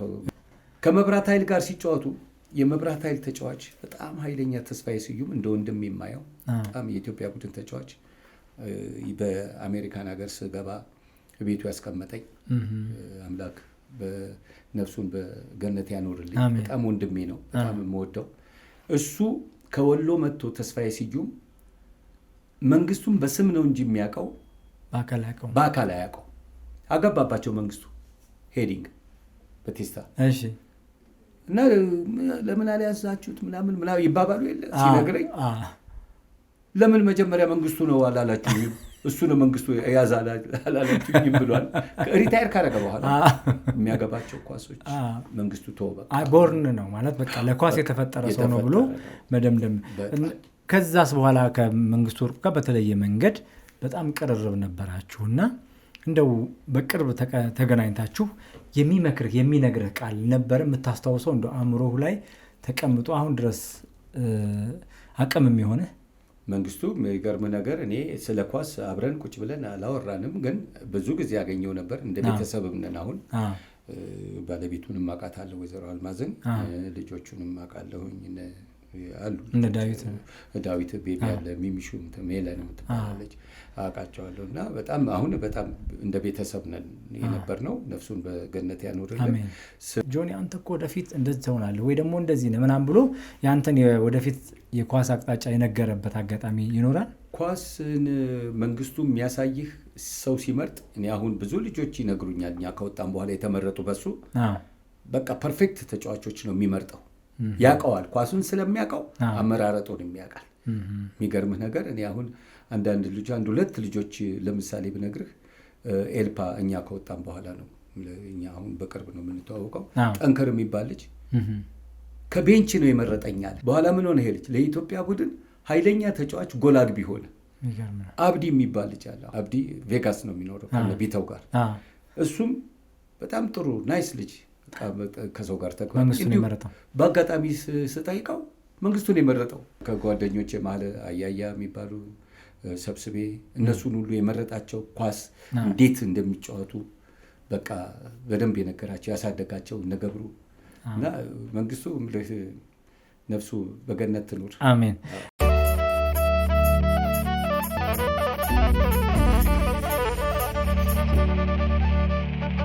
የተከበራችሁ ተመልካቾቻችን ከድምፃዊ እና እግር ኳስ ተጫዋች ከጆኒ ብርሃኑ ጋር እያደረግን ያለ ነው የመጀመሪያ ክፍል እንደቀጠለ ነው። እዛው እስካሁን ኢትዮጵያ አየር መንገድ አልወጣንም። ምክንያቱም ኢትዮጵያ አየር መንገድ ውስጥ ብዙ ትዝታ አለው። የሚገርማችሁ አንዳንድ ጊዜ በልጅነታችን የምናስባቸው ሀሳቦች፣ ህልሞቻችን ስናርግ ተሳክተው በቃ ግጥጥሞች እስከሚሆን ድረስ ተሳክተው እናያቸዋለን። ጆኒ ብርሃኑ በልጅነቱ ጀምሮ መንግስቱ ወርቁን ለማየት በጣም ብዙ ይጓጓ ነበር። በራሱ ደግሞ ፍጥነት የእሱን ሻንጣ እየያዘ ስቴዲየም ይገባ ነበር። መጨረሻ ላይ ደግሞ የራሱ የጆኒ ብርሃኑ አሰልጣኝ ሆኗል። ያ የሚወደው የሚያከብረው ተጫዋችና አሰልጣኝ ማለት ነው። እና ይሄ መገጣጠም ሌላ ታሪክ ያለው ይመስላል። ወደ አሜሪካንም ሄጄ አሜሪካንም ያደረግከውን ነገር በኋላ አወጋሃለሁ። ከመንግስቱ ወርቁ ጋር ያለውን አንድ የተለየ ኢቨንት እንዳዘጋጀህለት አውቃለሁ። ከጓደኞችህም ጋር ሆነ ያዘጋጀውን ነገር አውቃለሁ። እና ይሄ መገጣጠም ይገርመኛል። አሁንም ድረስ ቤተሰብ ሆነ እንደውም ትላንትና ራሱ የምሳ ግብዣ ነበረ እሱ ቤተሰብ ውስጥ እና ይሄ መገጣጠም በጣም ስለሚገርመኝ አወጋሃለሁ። ከኢትዮጵያ አየር መንገድ ከመውጣታችን በፊት እዛ የቀረህ ነገር ካለ ትኬትም ምንም ኳስም ጫማም ቀርቶ ከሆነ ንገረኝና ወደ ጎጃም ምርጥ ወደ በርታ ተባበር ልንሄድ ነው። አይ አየር መንገድ ምንም የቀረኝ ነገር የለም። ሁሉን ነገር ከፍለውኛል፣ ቀርጸውኛል፣ ፍቅርን አስተምረውኛል። በቃ ይሄ ነው እንግዲህ። ብዙ ጓደኞች አፍርቼበታለሁ። መልካም ጎበዝ አሰልጣኞች አይቼበታለሁ። በቃ ጥሩ ጊዜ አሳልፌያለሁ ነው የምልህ አየር መንገድ። እስቲ ፈጣን ጥያቄዎች ልጠይቅ። ምርጥ አሰልጣኝ ለአንተ ማን ነው? ምርጥ አሰልጣኝ እስካሁን አውርቼ አሁን ለአንተ እንደው ምርጥ አሰልጣኝ ለእኔ መንግስቱ ወርቁ ነው። ምርጥ ቡድን ለአንተ ማን ነው ኢትዮጵያ ውስጥ? እንግዲህ ምን አለ መሰለህ ድሬዳዋም ምርጥ አለው እንደ ጦት ማህበር አይነት ማልዋሽህ። አዲስ አበባም እንደ ጊዮርጊስ አይነት ምርጥ ቡድን አለ። ኦፍኮርስ አየር መንገድን እንዳለ ሆኖ ማለት ነው። አየር መንገድም ኃይለኛ ቡድን ነው፣ ምርጥ ቡድን ነው። አስመራ ደግሞ የአሁኑን ሳይሆን የበፊቱን በጣም ምርጥ የምትለው ቴሌ፣ ሐማሴን የሚባሉ ቲሞች ነበሩና አንዱም በተለየ መልኩ ምርጥ የምታስቀምጦ ማንም አይቀየም። የማይዘው የመቀየም ሳይሆን አስቸጋሪ ነው። በእኛ ጊዜ የነበረው ቲም እምልህ ኳስን እምልህ ሳይከፈላቸው ኳስን የሚያውቁ ሰዎች የተፈጠሩባት የኢትዮጵያ እግር ኳስ ከብራዚል ጋር ኮምፔር የሚደረግበት ጊዜ ነበረ። ገባ የተክለ ሰውነታቸው አሁን እኮ እኛ እኮ በእነሱ አይን እኮ እንዴ እነገረመውን አይተህ እነ መንግስቱ ወርቁን አይተህ እነ ገዛኢ ማናቸው እነ ንጉሴ ገብሬን አይተህ ሌሎቹንም ላድር ይችላለሁ ብጠራ እነዛን ሰዎች አይቼ አሁን ሳየው ኳስ አሁን አቁሜያለሁ። ኳስ አልገባም። ስመጣ ግን እገባለሁ። አልገባም፣ አሁን አልገባም። ምክንያቱም የኳሱ እንትን እየወረደብኝ መጣ ለኔ። ስለዚህ ምርጥ ቡድን መለየት አልቻልክም። ምርጥ ቡድን አለይም እኔ።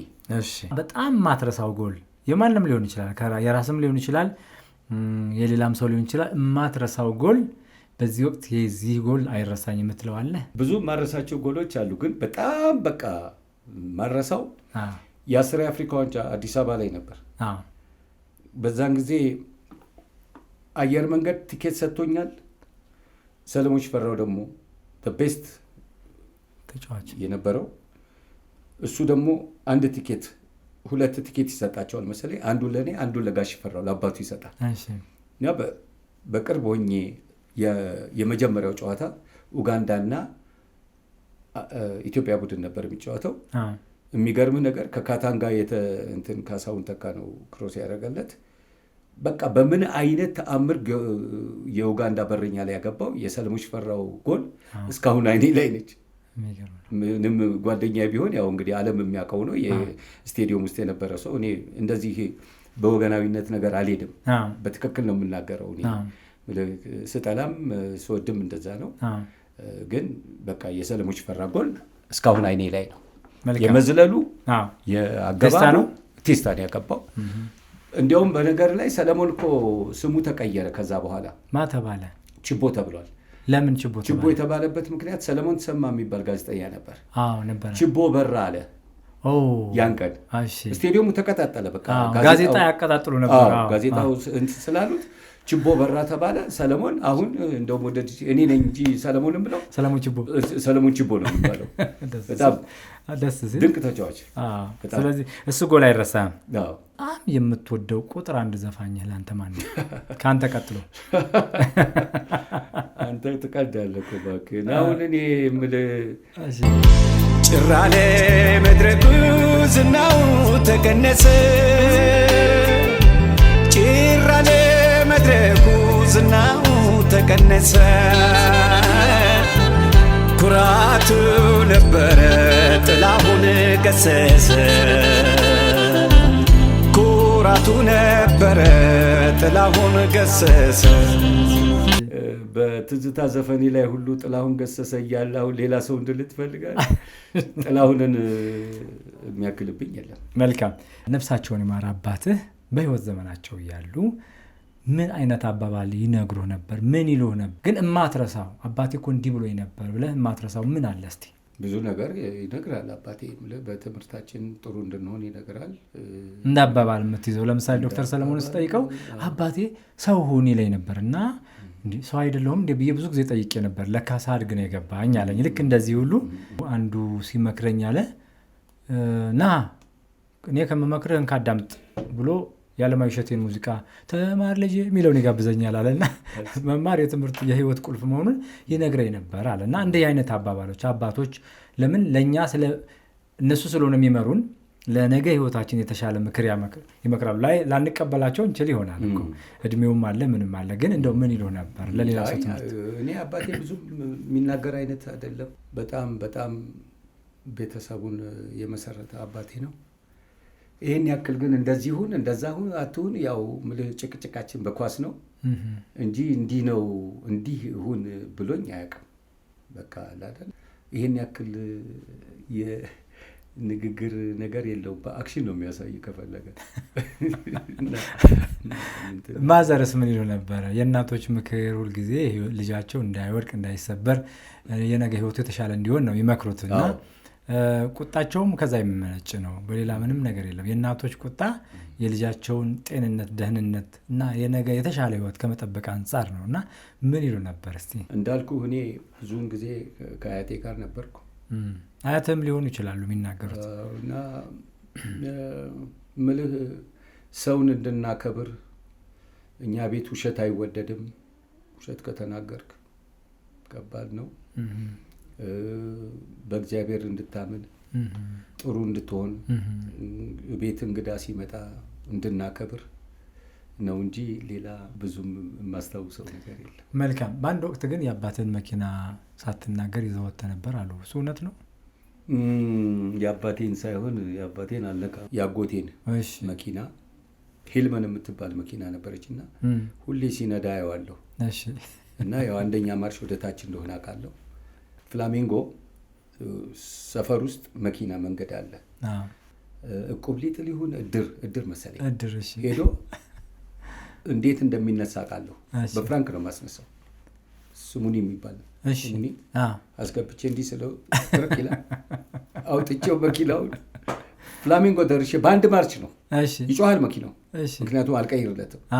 አድርሼ ስመለስ ውሃ የቋጠረ ጎማው ነካና አንድ ሰውዬ ነጭ ልብስ ለብሶ አመት ባል ነበር መሰለኝ ረጨሁት። ከዛ ሰውዬው ተከትለው ቤት መጣ።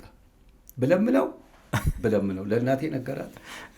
አይዶን ምን እንደተፈጠረ አላውቅም፣ ምን እንደተቀጣሁም አላውቅም። ብቻ ያቺን አረሳትም። የመግደል ሙከራ ነበረ ቅጣት ላይ አልነበረም፣ ግን ሰውየው አብዶብኛል። ሳይረግምኝ የአበሻ ልብስ ነጭ ለብሶ ይታይ ጭቃው ሲነካ በጣም ከባድ ነው። አሁንም ድረስ መኪና ሲሄድ ትደነግጣለህ ስታይና አንዳንድ ሰዎች ኃላፊነት ወይ ይቸኩላሉ ወይ ኃላፊነት አይሰማቸውም እና በርጨቅ አድርገው ሰው ይረጫል። አንዳንድ ሰው አሁን ረጋ ብሎ ያሳልፋል ምናምን። እኔ ግን ያው ጉጉቱም ቶሎ ለመድረስ ስለሆነ ያቺ አረሳትም። መልካም። የተከበራችሁ የአዲስ ምዕራፍ ፖድካስት ተመልካቾች ከድምፃዊና እግር ኳስ ተጫዋች ጆኒ ብርሃኑ ጋር እያደረግን ያለነው ጨዋታ በጣም ግሩም ማራኪ ቀስ ብሎ እንደ ቤተሰብ እያወጋን ያለነውና አብራችሁን ከሆናችሁ ደግሞ ለዛ ያለው ወግ ትሰማላችሁ። አብራችሁን ቆዩ። ድምፃዊ ጆኒ ብርሃኑ አሁን ደግሞ አንድ ሙዚቃ ሰምተን የምንመለስበት ነው። የትኛው ሙዚቃ እንጋብዝ? ለአድማጭ ጠጋ የሚለውን ጋብዝልኝ፣ ብዙ ሰው ስለሚወዳው። ጠጋ በይ ጠጋ ጠጋ። ዜማው አሳየ ዘገየ ነው። እሺ ተመልካቾች፣ የድምፃዊ ጆኒ ብርሃኑ ሙዚቃ የሆነውን ጠጋ የሚለውን ሙዚቃ እናንተ ሰምታችሁት ላታውቁ ትችላላችሁ፣ ቆየት ስላለ እሱን ትንሽ ልጋብዛችሁና መለሳለሁ።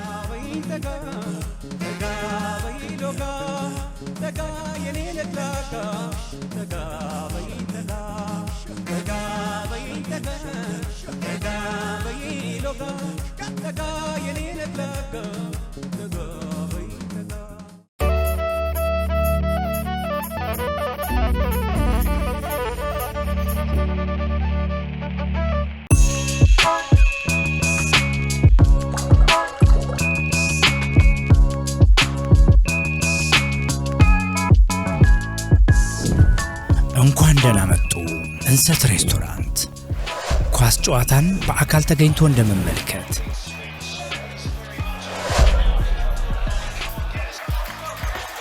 እንሰት ሬስቶራንት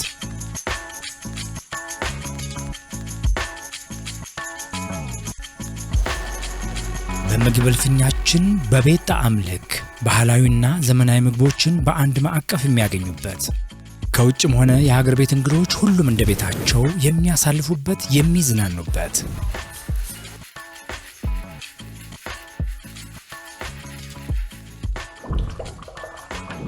ባህላዊ ቡና ከነሙሉ ክብሩ፣ ምቹ የረፍት ጊዜ በእንሰት ሬስቶራንት፣ መስቀል ፍላወር አዋሽ ባንክ ፊት ለፊት። እንሰት ሬስቶራንት ከቤቶ ባሻገር ሌላኛው ቤቶ።